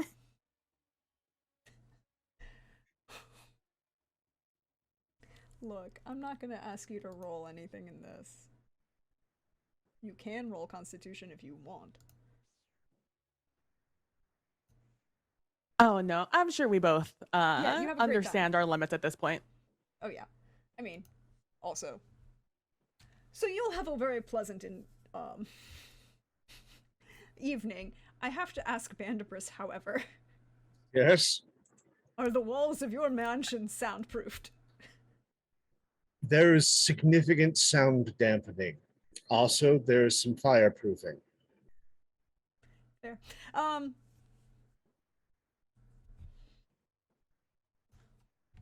All fair.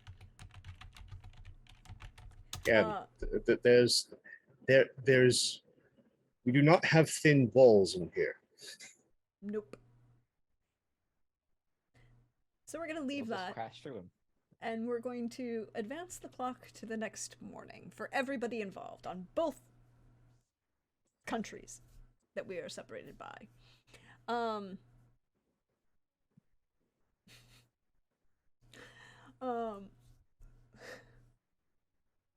Look, I would like to point out that if we were playing a different system, there would be a role, and there would be 2 roles for it. But we are not playing that system, so... Sword Chronicle sees what you are attempting. It judges you. I would like to point out that seduction is a stat and a skill in Witcher, and Cyberpunk Red, and Mechton. Yes, but Sword Chronicle seduction is a specialty, and the god, you roll with the gods for every time you do it. Eh. Look, I'm in a tunnel right now. No one can hear me. I rolled a 6 and a 3. Yeah, no one. There's can- bruising. Oh, I'm leaving that alone. We're leaving that alone. And done. Moving on. A very good time was had by all. But the next morning, why don't we shift over to our friends over in Durakan? Viral will awaken slowly. Luckily, he's got restoration, so he just kind of casts that, gets rid of that hangover, and as he keeps going. But I'm assuming, Javi, you're at least up before most people, as you usually are. Yeah, Javi will be up prior to twilight, because that's when he does all of his prayers, is at dawn. He tries to also do them at dusk, but usually he's traveling or there's dinner or something. So he does most of it at dawn. He would have collected himself, made his way outside of the tent as quietly as possible, and performed his rites and rituals in solitude in the great outdoors. You would notice a few people are awake, but they don't seem to be disturbing you. The encampment is rather large, so there are a number of people who are up tending to animals or doing other morning things. You see a couple other people praying also in the morning, but nobody seems to just. They kind of can gauge immediately that you're practicing a religious thing, and we're just decide not to, nod politely as they go and but don't bother you because they don't want to disturb you. Not in a rudeness kind of way, but in the okay, you're busy, or we acknowledge your existence and move on, kind of thing. If you are up anyways, could I please get a religion check from you? Of course.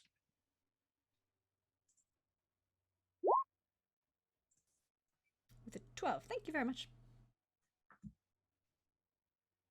Not a problem.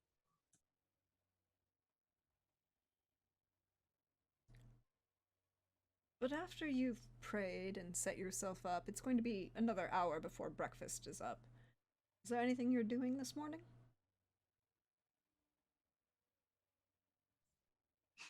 No, just his regular routine. He might try and track down whoever is making breakfast and keep them company. He's not going to interfere. That's not his skill set, but he oftentimes finds himself in places where really only whoever the cook is really the only person that's awake at that time. And most of them enjoy a little casual conversation so they don't, while they're doing their tasks.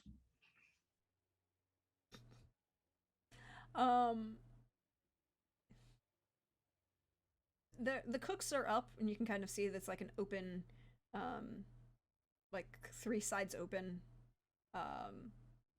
tent and covering, which a large, again, fire safety and a nomadic population, and there are these large, kind of low, flat, almost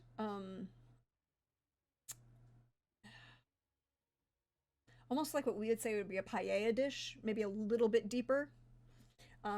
They're mixing up a combination of grains and fruits in something that's closer to pilaf than an oatmeal, but somehow still has a lot of like milk in it. So kind of like a pilaf risotto with fruit. Interesting. Um, and there are large. You can also see a number of people tending to horses. Um, you see a number of people starting to break down a couple tents, kind of along the outside of this encampment circle. Um, you see a number of guards kind of working their way through. It'll be another hour before they start. Um, One of the cooks will bring you like a small cup of tea as you're sitting there waiting, um, and like a leftover like roll. Okay. Uh, he will graciously take it and drink the tea while having a conversation and just Mhm. kind of keeping getting to know basically this place. Mhm. This is one stop that he hasn't really been able to spend much time at. He's Mhm. traveled through parts.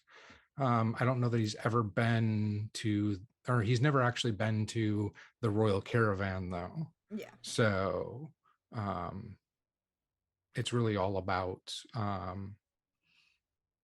getting, getting familiar. Could you roll me persuasion? Okay. Um, 22. Um, you will get a lot. This is less about persuading somebody, and this is purely about you, how much information and stuff you'll be able to get. And Mhm. with that, if you have any point need to make a history check or a survival check about Durakan territory or Durakan culture, you can roll with advantage. Okay.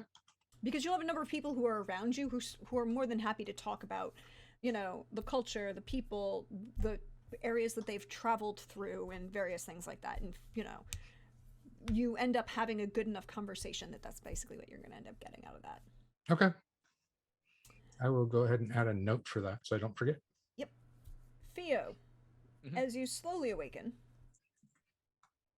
somebody had taken the time to like move you and Viral Mhm. off of the table, but kind of like left you lying on the pillows around the table. Mhm. It's perfectly fine. You were safe and comfy, and it was why carry you any further? I mean, you maybe, but Viral is, for all that he is a svelte orc, he is 7.5 feet tall and has that like wiry Mhm. muscle of a diver, Mhm. like all upper torso, and then like calves for days. Um, and as the sun kind of begins to change the light pattern as it's coming through the laces of the cloths, the tapestries and rugs and various things that make up the tent. Um, Varel kind of gets up and immediately like slaps himself in the forehead, and you hear him cast lesser I think we restoration. might. I think we might do this. This is old hat stuff. I think if everybody just like wake up and just like. Yeah, it's that like let me place more slapping himself to like cover his eyes before he can Mhm. cast the spell so that he doesn't have Yeah. to, have that light issue that goes with the hangover. Um and from that you kind of like you need to touch them to cast the spell anyways, so there Mhm. you go. All right. We are apparently moving north. Where are we going? Friday when we're ready. She'll it's this spot like she'll take out one of just like still a little bit achy, kind of like just Mhm. take out it's like over here between those little ranges over there. But if we travel, we've already given a lot of us some time frame, so hopefully everyone will get there when gather at one point, unless we can do the whole portal thing for a couple people to make it a lot easier, teleport them. All right, so where do we need to go to get this portal? I mean, there's me. It might take a day or two, but it's worth and traveling the old-fashioned way. And I know travel like this, but for me, it would take me so long to get down here. So Yeah, I mean, if you want them to meet up with everybody else in Darasov, Mhm. that's 3,600 miles yeah, yeah. versus going to the location that you found, which is 5,700 miles, Mhm. give or take, you know. Okay. So, All right.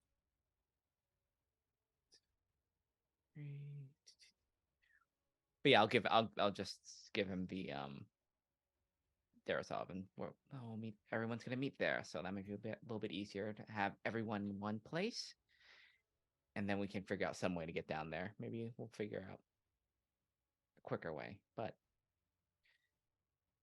simpler is better, right? all right.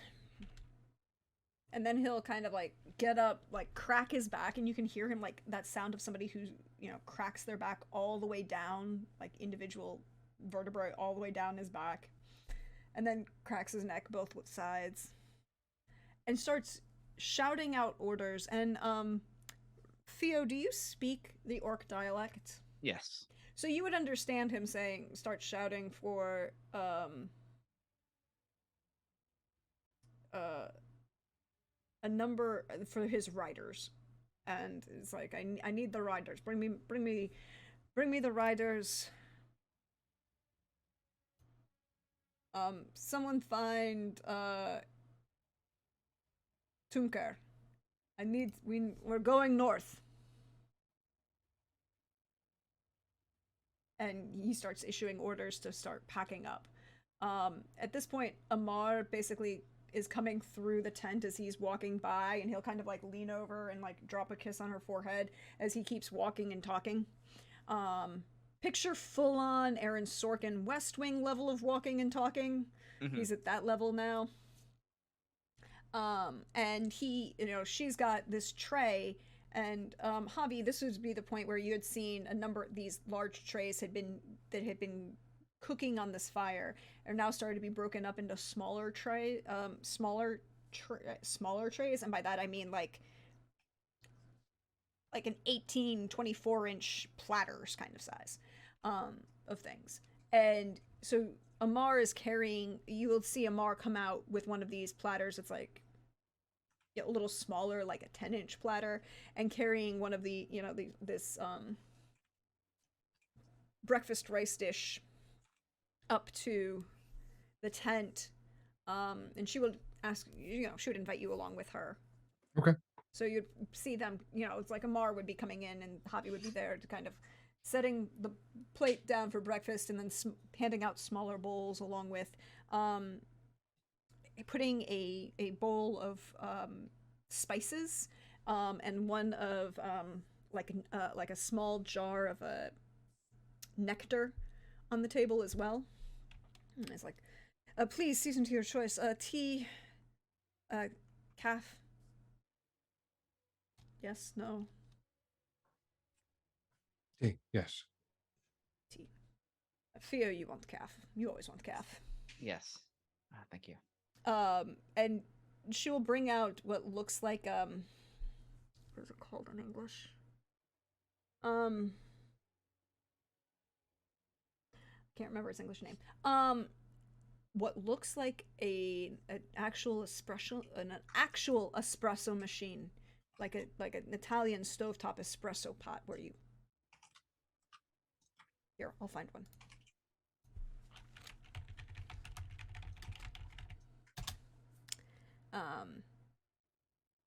A mocha is what it's actually called.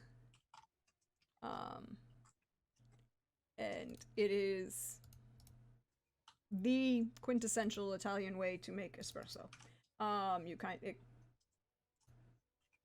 There you go. It's in chat. So you know what we're talking about now. Small metal, and she will come and pour like a very small cup of very, very dark coffee. And then tea will also become, tea is a little bit lighter.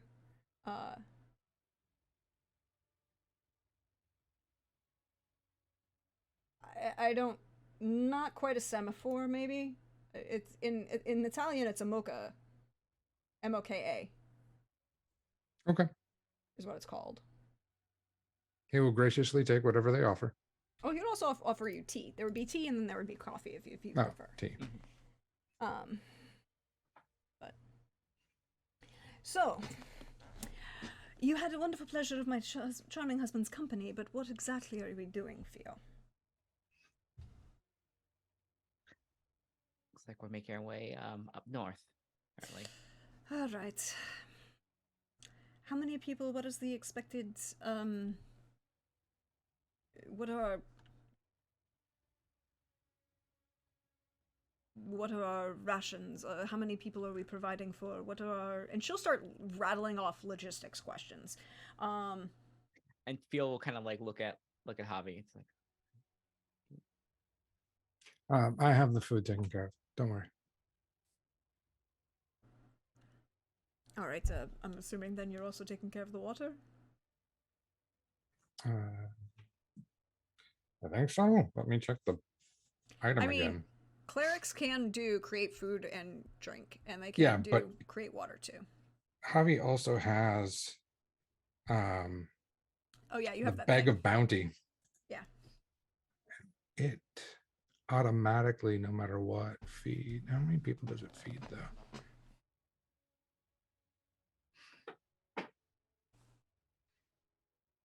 I know it can feed quite a bit. You draw a feast. Yeah. It doesn't say how big the feast is though. Yeah, and Bad D&D. big as you know. And I basically just have to not fail a check. Yeah. As long as I don't roll below a 10. Yeah. On a charisma check. I think is how I'm reading this. And, yeah. Which one do you have? Bag of bounty. But which one? Is it poor, modest, comfortable, wealthy, or aristocratic? Oh, because that's the type of it's the uncommon. It's the uncommon one. I thought I had to roll to get to see. If you roll exactly, if you roll, it'll tell you. Okay, so no, you don't have to. It's the food quality, not the type of bag. And it casts create food and water for you. Oh, that's where it is. Yes. So that's 45 pounds of food and 30 gallons of water. Yeah, 3 times a day.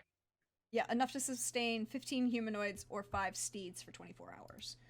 So, you might need more, but for this group, they'll be fine. Are you riding with us north, or are you going some other way?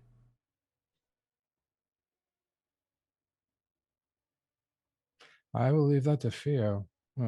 She was my transport here. I can otherwise walk or ride. Oh, we would not make you walk. There are horses for that. We have so many of them. However, Theo, are we tasked with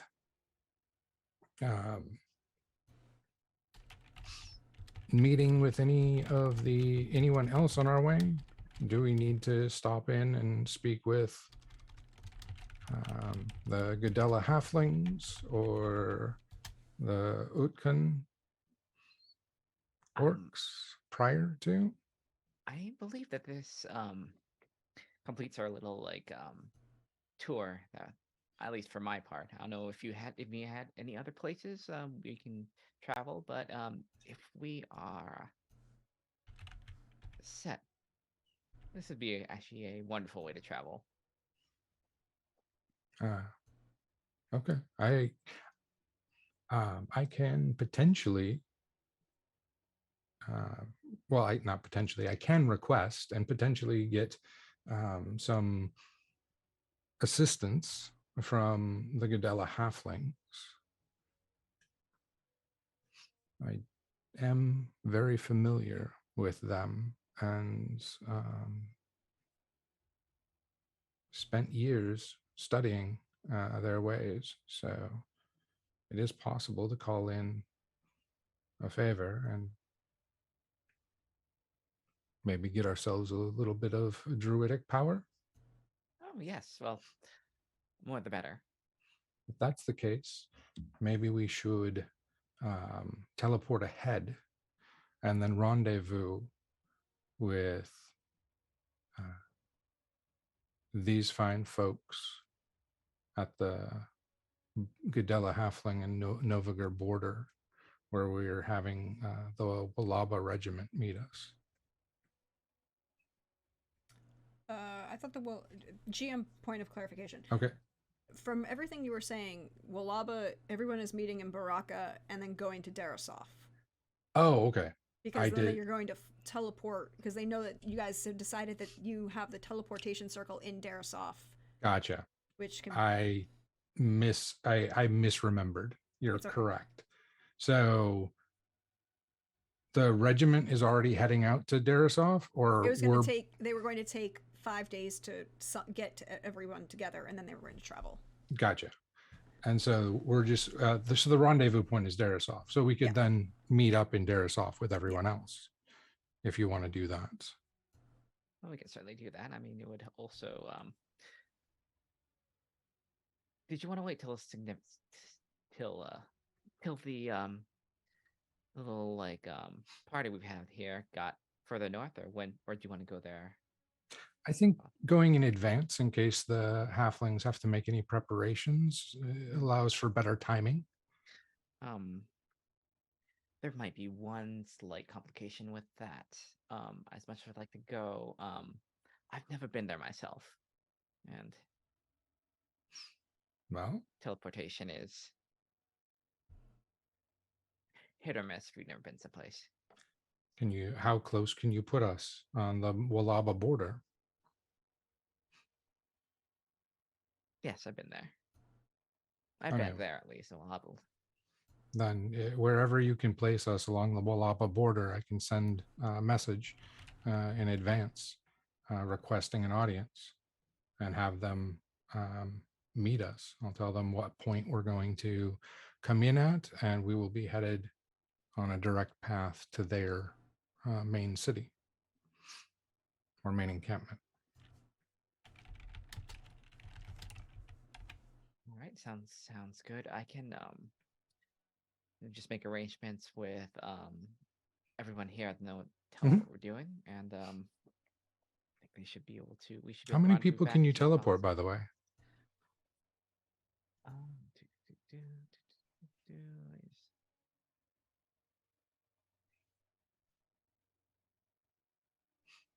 8 creatures.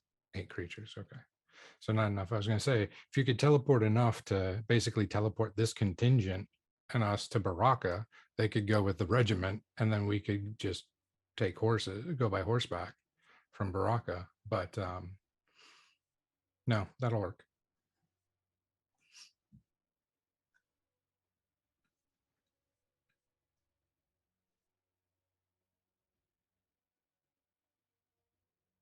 All right, then. We will meet you in Darasov.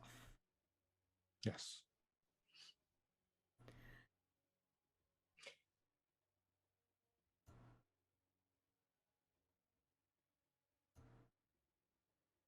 There are many dangers afoot. Take the paths that are safest and best fortified. I am uncertain where the eyes and ears of this secret cabal are located.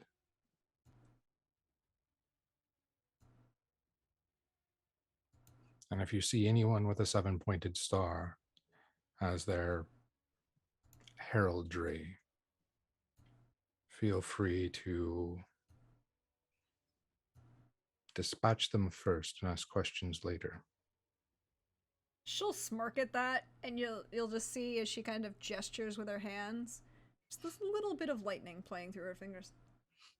Understood.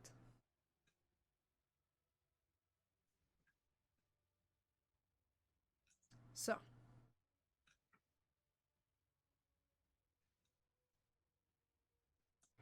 All right then. Please eat something and then we'll get going. We'll probably be leaving the next hour and a half, knowing my husband and everyone's packing ability. They are frighteningly efficient.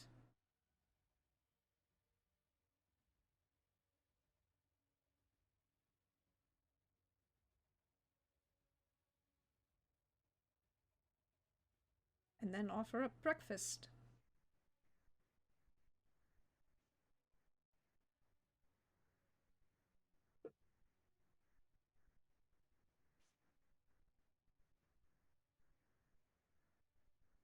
So, what do you two do as after breakfast is had?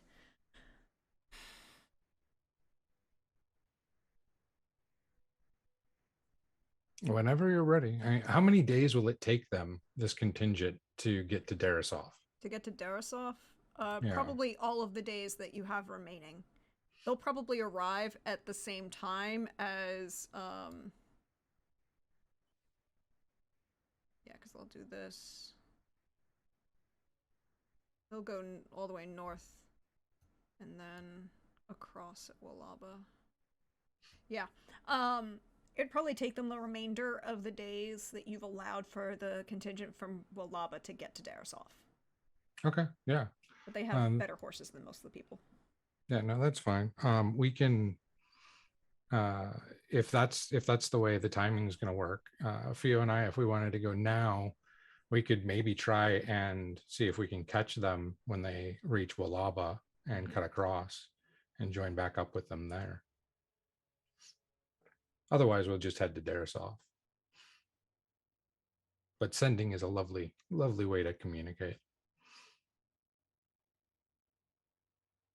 I will also check in with Bandabrus and let him know that we have a contingent from the Duracon Orcs. We are going to make haste to the Gadella Halflings and see if we can get support from them as well before we make our way to Darisov. How do you fare? Glad to hear.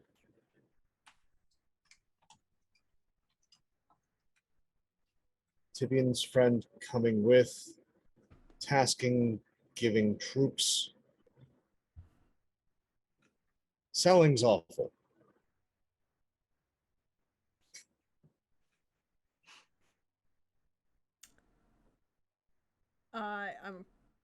Yep. I'm here for this. Which is the perfect transition to this next morning of our wonderful friends in the magnificent mansion. You've got maybe an hour before it collapses. Furiously casting. Wait, it lasts 12 hours, right? No, 24. Oh, 24. Never mind. Your time is fine. It's the next morning. Next morning? Yeah, no, it's okay. I'm going to have to deal with puppies. Great. Taking actual like food from my person, prepping that for incredibly large hounds. They apparently like to eat wizards. No. You know what? You knows.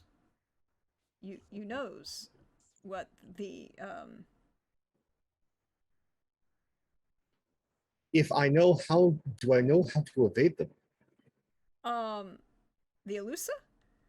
Mm-hmm. Well, the Elusa were bred to hunt arcane magic. That's awesome. And they're I'm usually... an abjurer. They were bred by Cortel. Yes, so, that's awesome. I'm an abjurer. Yes. I worked with Cortel. How do I evade them? You can evade them usually by way that you have done it before is you can have somebody else cast a divine spell upon you,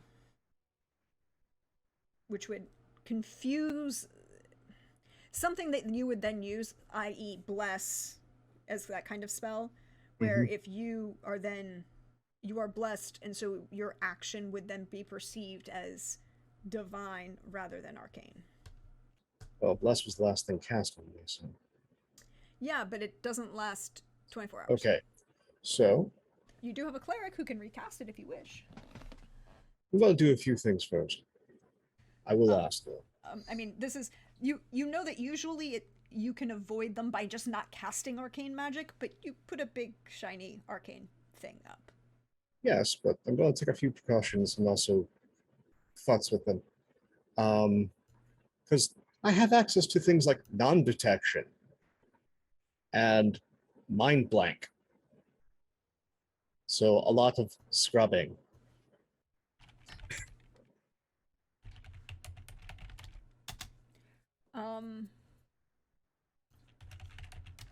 I am very good at not being found if I don't want to be.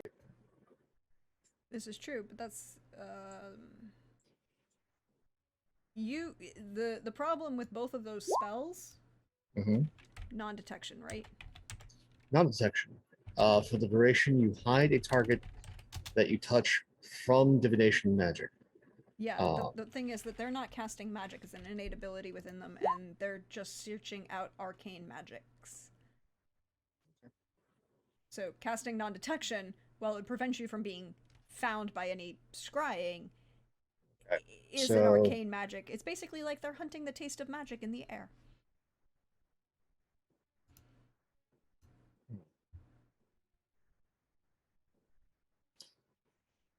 Makes things interesting in the places where both the arcane and divine converge when it comes to certain spells. Yep. Actually, I wonder. Protection from good and evil. There we go. That's another one. I was trying to remember the other one that was like bless, protection from good and evil. Yeah. Shield of faith. So would protection from good and evil work? Yes, protection from good and evil. Basically, you need a divine spell cast on you that would hide the fact that you were the caster of an arcane spell. You need divine magics cast on you. If you cast cast a spell that would technically be on both lists, you're still an arcane caster, not a divine caster. Okay, so I can't do the dragon trick. Okay. No, it's. Alrighty. Still, just because I have a feeling that other things are hunting me. Yes. We will do the non-detection and mind blank combo today. Because both of those last 8 hours. Okay. And then at the last point, have your cleric. Mind blank's 24. Yeah. And then at the last point, have your cleric cast a. Yeah.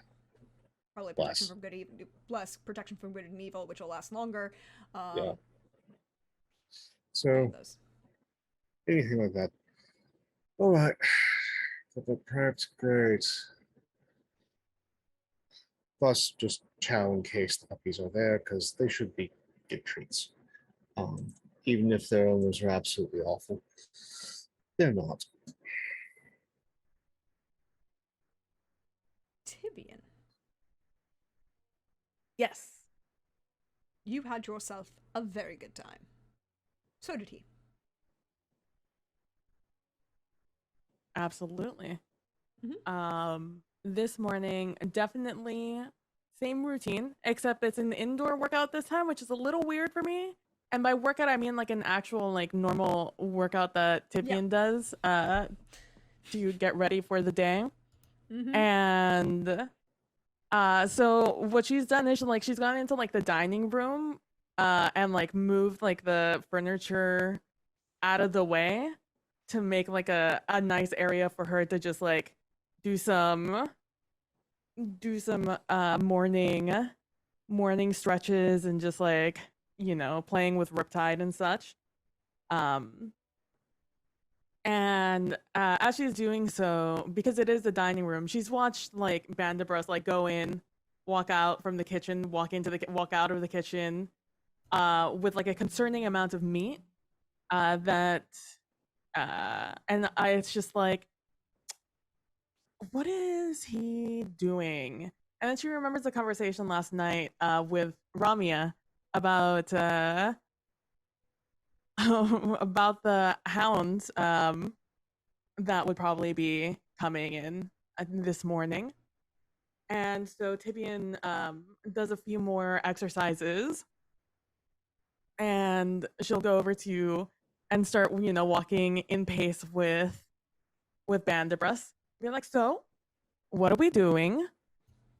Um, so rough plan is house drops. We'll see whether or not the storm's still there. There will probably be hounds. Say hello to the puppies. Um, hopefully your friend will cast a lovely divine spell upon me so the puppies are confused.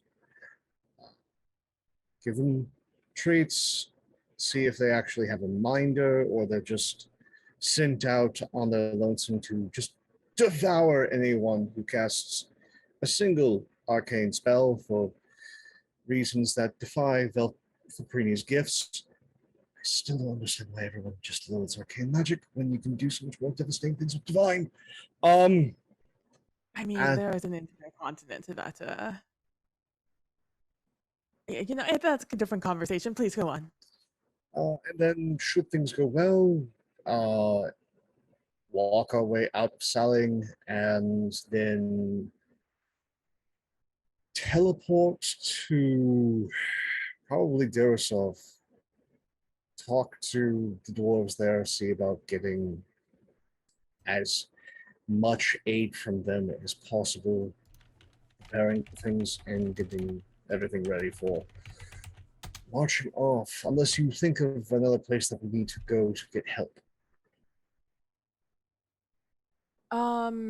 The only place I can we should probably just stop by, if for nothing else, at least intel as to what is happening, is to stop by the Okay. Godelda, and speak with the druids there and see if any of them know what's been up with Darius, along with maybe getting Elizabeth to support there. Well, haven't been in quite some time, but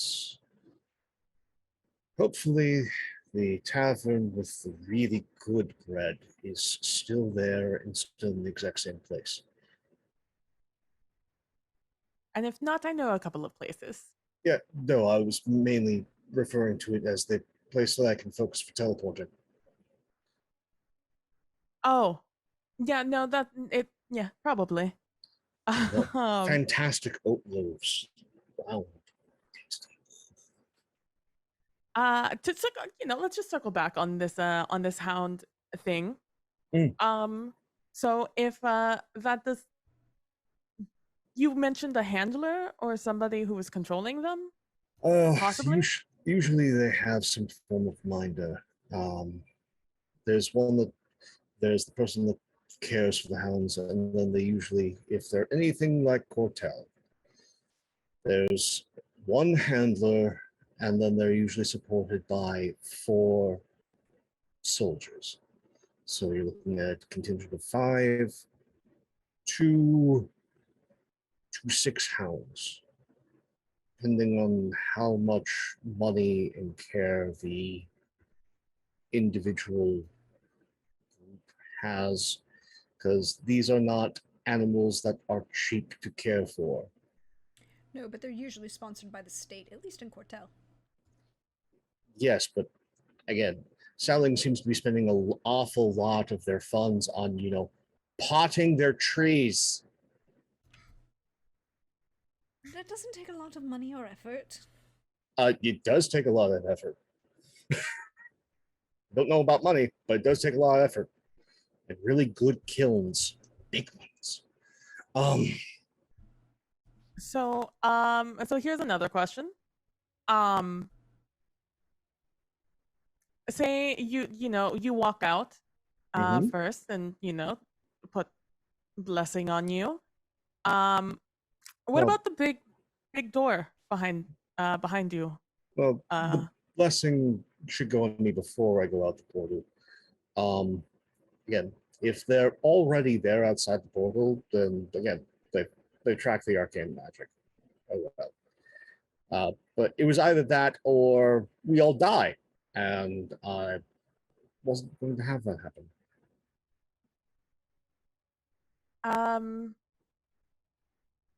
No, I mean like the door, like if you distract them, will the magic of the door of this place attract them? It can. It depends on just how well trained these hounds are, who their handlers are, and what their goals are. It's one thing to have these lovely beasties to go and track someone who is actively using arcane magics, and as well as to be able to find a site where someone who has practiced it. But you have to know what you're looking for and be actively supporting them in their hunt. The only reason I think that this is going to be the problem that it is I have a feeling that our despot, let's just put the name on the head, despot is made friends with the thing that assaulted us yesterday, possibly using planar binding, which, you know, that's a spell. It doesn't necessarily require the thing being bound to consent. So, yeah. And if that's the case, which I think it is, no, we're going to be waited outside by a contingent, and they're going to have many questions. I do not wish to perform the violence today, but if that's absolutely necessary, we'll deal with it.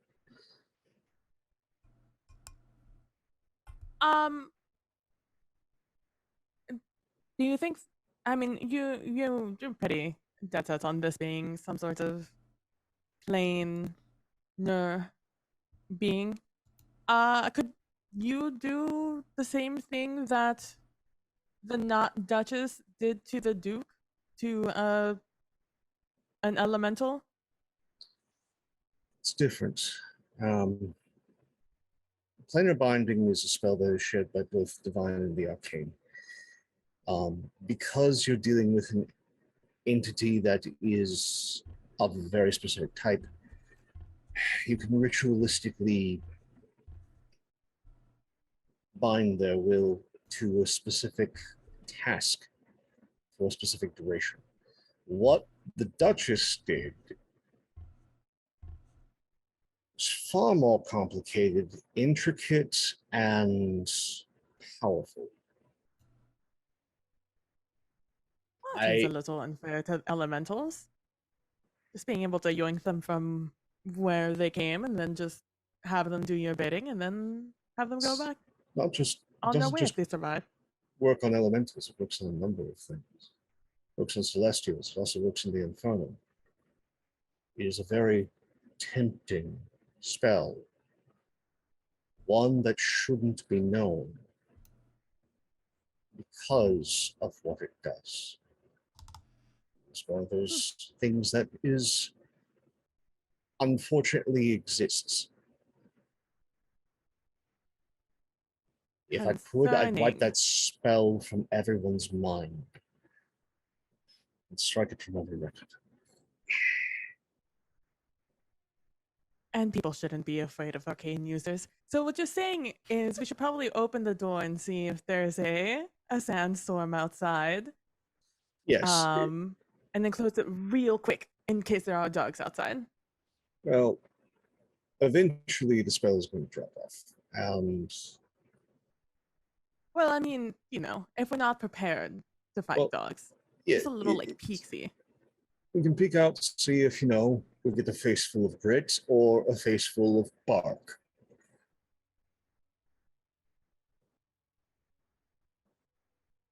Okay. Then I'll go check right now. Let's see what we have to deal with. And I'll mosey my way over onto the door. And I'll creak it open just a little bit, just speak with like a solid like handle on like my foot propped against like the door sill, and then like both hands on the doorknob just in case there was a giant windstorm outside, so I could just yoink it closed. It's not a door, it's a And portal. It's literally just a hanging plane. So you can just go. please hold for a second. Let me just. I'm still going to do it just in case, because I'm not 100% sure if this door is going to work like a regular door or not. What was your important question you were going to ask? No, keep going.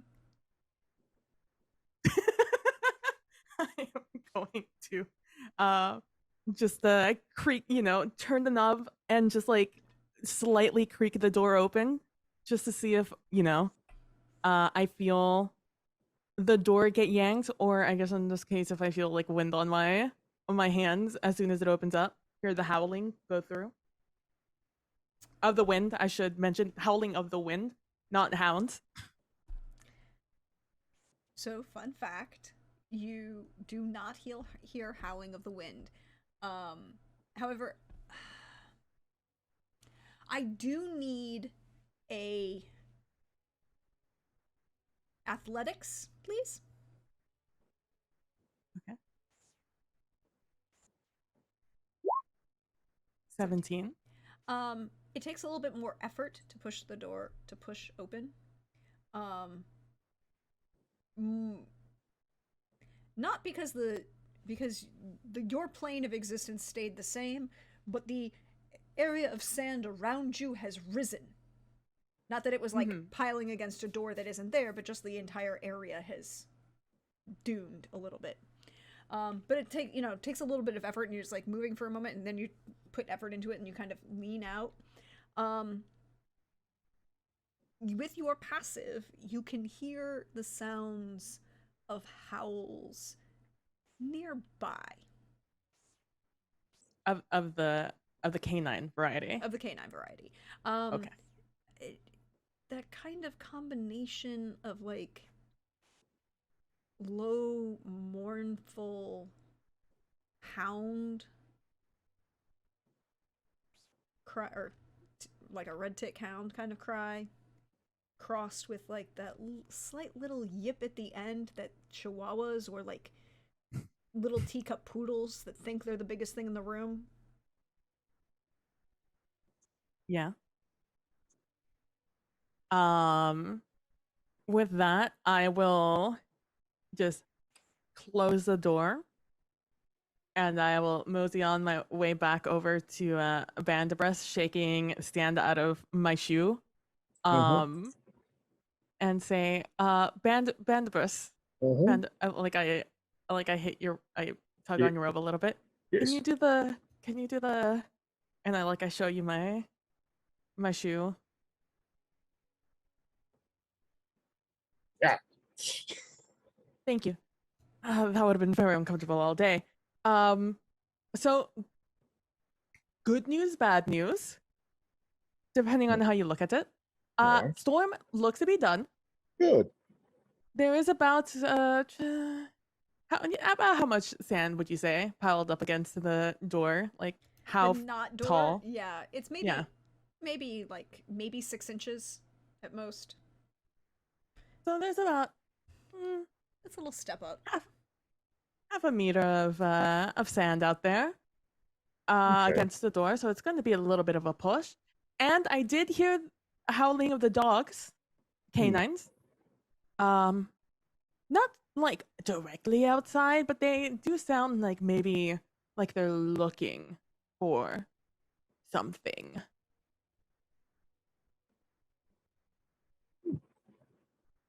So if we are going to do something, maybe when they're not right outside the door, would be my suggestion. At the same time, there's an awful lot of people in here and their horses. So I don't know how many they have on their side, but I also know that Taskin would probably love to have an excuse to break one of their noses. So I should say we go out all out together. And if they decide to cause a scene, well, that's on them. With the hounds out there? Yeah. Look, I do not expect an entire regiment to be outside there. If there is, Saling has very serious issues. There's probably a patrol, but we have an entire camp in here. I'm very uncomfortable with the idea of putting civilians in danger. If they attack civilians, then they are definitely in the wrong. And we won't be going to Cordella. We'll be going to Cortel.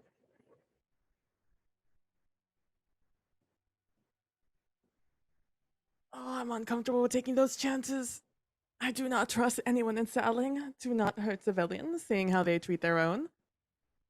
And how they've treated orcs in recent history.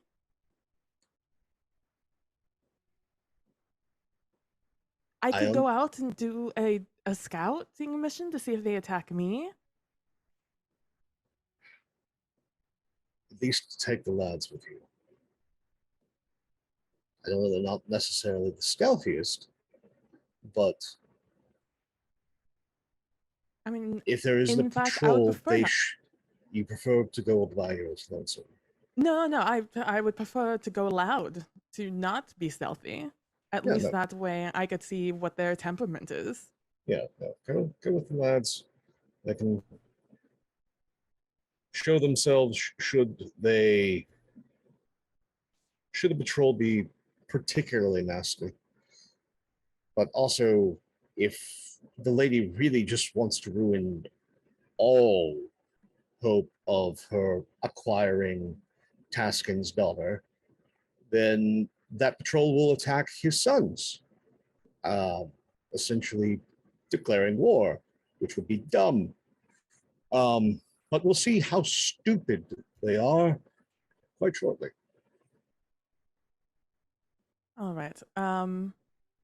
Then let's set up someone at the door who has a good eye to be able then to warn if they see something happening to us. Well, I have full belief we can handle ourselves. It'd be good for the people in here to know what is happening. And I will go off to find I'm scrolling.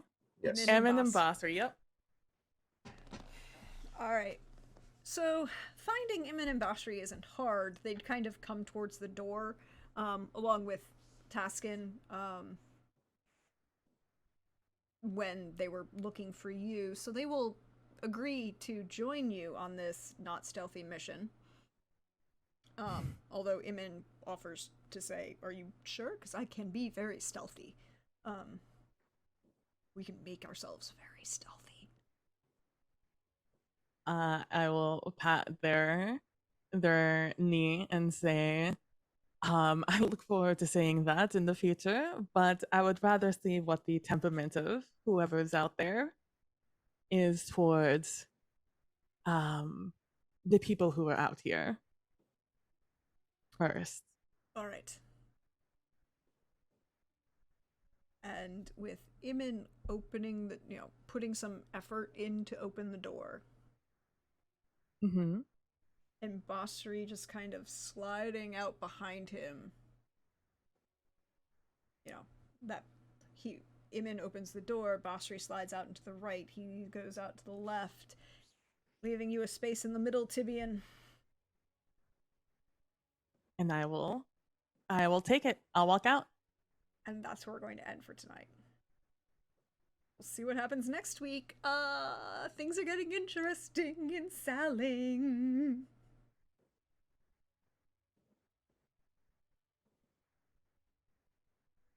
But hey everybody, thank you for being here. Thank you for hanging out with us tonight.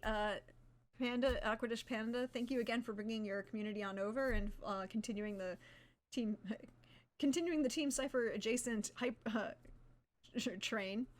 We'll go around, let everybody say where you can all of the good things, where you can find them, share some love, and then I'll do my bit at the end. Unfortunately, Lynn was not feeling well and she had to leave us, so I will just tell you to go follow at Gremlin Art on Twitter and find all of her beautiful art, including the beautiful character art she did for Rivals of Waterdeep, which is at 1 p.m. Eastern tomorrow. Continuing, go follow them. So why don't we go in reverse order with Pope, right? Yes. Yes. Hey everybody, Pope here. Pope World on Twitter, Pope World on Twitch. I lurk in all your streams. If you want to see more of this silly face, well, you're gonna have to wait till next Saturday and come back here with more of the Agapia crew, because right now Montreal by Night is on a bit of a hiatus. But it will be back. GM's out of town. Yeah, but we will be back a week from Monday. So if you want to see me have a different kind of conniption fit, definitely tune in for that a week from Monday at 8:30 p.m. Eastern. Now, tonight was absolutely terrifying and delightful. Whether it was, storms, the Tibian just, absolutely clutch. And then marking the first flag on her series of conquests. We will see which other mountains she climbs in the course of the story. And then to sad bards. That what just I had flashbacks to college. And then our continuing on with our international half elf of mystery with Javi, our beggar Raleigh, and like just observing, getting ready, and I'm still waiting for that little sliver of information to slip out, but it hasn't yet. Waiting though. And thank you, Prax, so much for bringing this world so much to life between these characters, just the feeling, the oppressiveness of the storm, the violence of it, with the wall going bye-bye. Like, I genuinely thought that was going to help, and apparently it just hurt. Yeah. Fun fact, I just realized it has Siege Breaker on part of the stats, which means it does double damage to inanimate objects. That's what tipped me off that this wasn't normal. But yeah, no, it's such a delight to be here every Saturday, and thank you all so much for being here with us. We're a live VOD YouTube. The story is nothing without its audience. You're much part of this as we are. Take care of yourselves and one another. I'll see you soon. Again, thank you for being here, Pope. Always a great time. PB, our wonderful halfling of mystery and fun times. Hi, I'm PB from at PB Plays Inside, where you can find me everywhere. I also played Tibian, who had a absolute blast today. Tibian, as always, just looking to have fun. And to answer chat's questions, she has a bucket list. And and it's a very diverse one. I have a very important question. How much of that bucket list is just the NPC doc? Yes.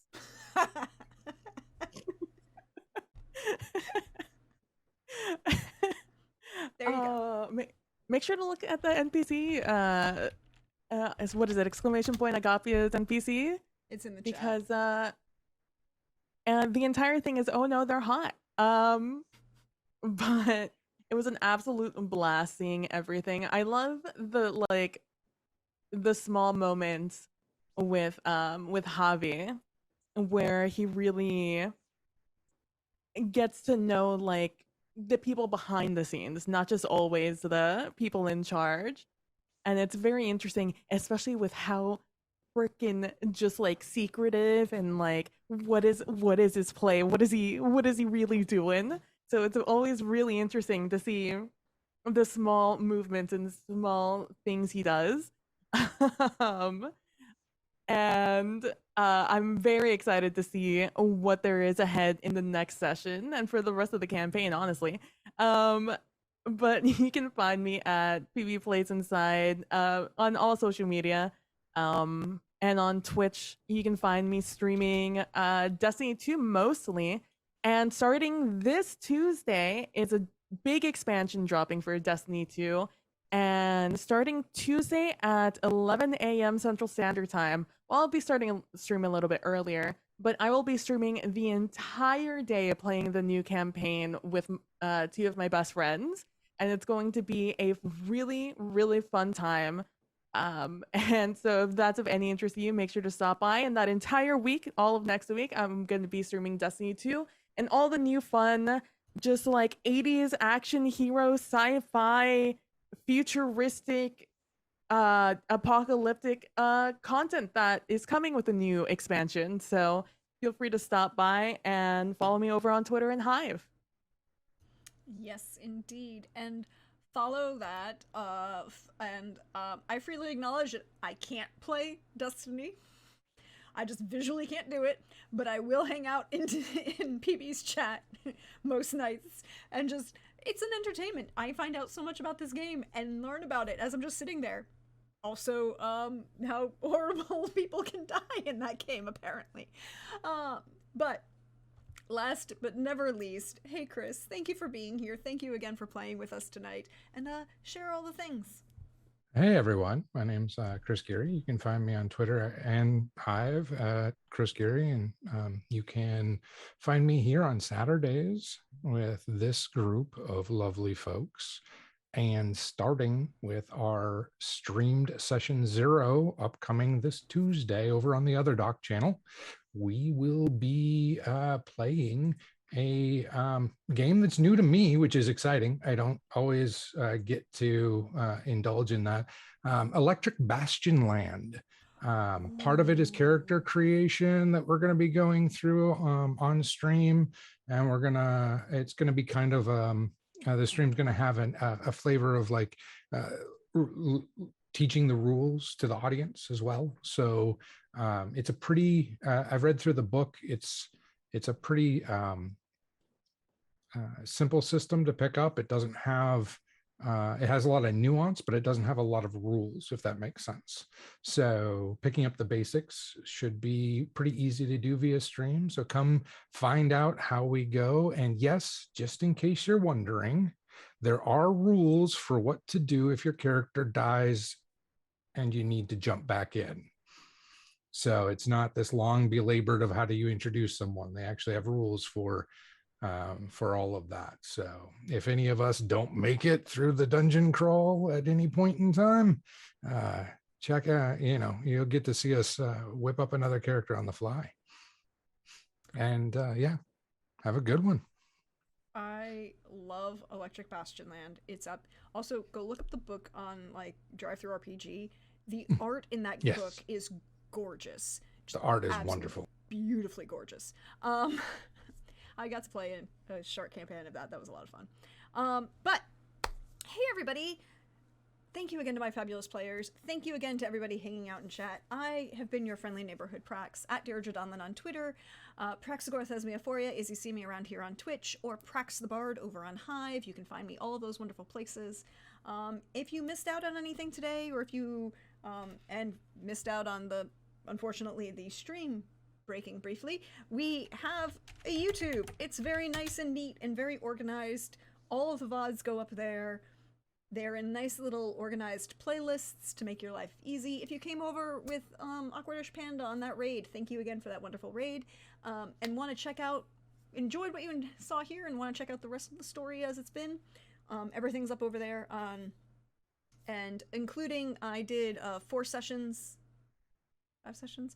I did a number of sessions of campaign prep for this game, based on we're playing in my own homebrew world.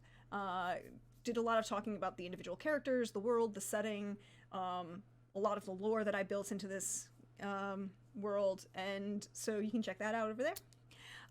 If you liked what you saw here and you want to help support us, I have a Ko-Fi where all of the funds for that kind of go into supporting the stream. Those wonderful funds, donations, helped pay for the beautiful art that you can see here. The art was made by the wonderful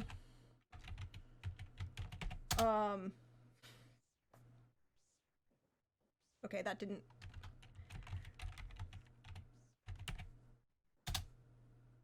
There we go. The wonderful Half-Arst Hermit on Twitter, and the wonderful Lydia. She did the beautiful, beautiful art that you can see. Totally, fully recommend. And we also have some merch that I put up on the merch store if you want to check that out. If I can spell things, it tells you how much I spend playing Mechton if I automatically spell mech instead of merch. But we have some stuff up there. All of it's kind of in jokes and laughs about the games that we run here from the Mechton teams. Congratulations on your paper trail, the perfect gift for if you have friends who you want to be snarky about their wedding with, and they will accept that. When in doubt, blame Iago, because Iago is literally the worst. And a couple other kind of fun things. But we'll be back. We'll be back here, 8 p.m. Eastern, every Saturday night as we tell this wonderful story with these fabulous players. We'll be back tomorrow, 8 p.m. Eastern, for continuing our season 5, our final season of The Witcher Roads Home, our Witcher TTRPG campaign set during the golden age of Witcher. There is a siege, there is the wild hunt, there is some head trauma, sepsis, invitations to tea with the villain of the final of previous seasons. So many things going on. It could be very interesting. Hope you enjoy it. I'll also we will not be streaming. I'll not be over on Wandering DM on Monday, although I usually am, me and Pope and I, for our Vampire the Masquerade Montreal by Night.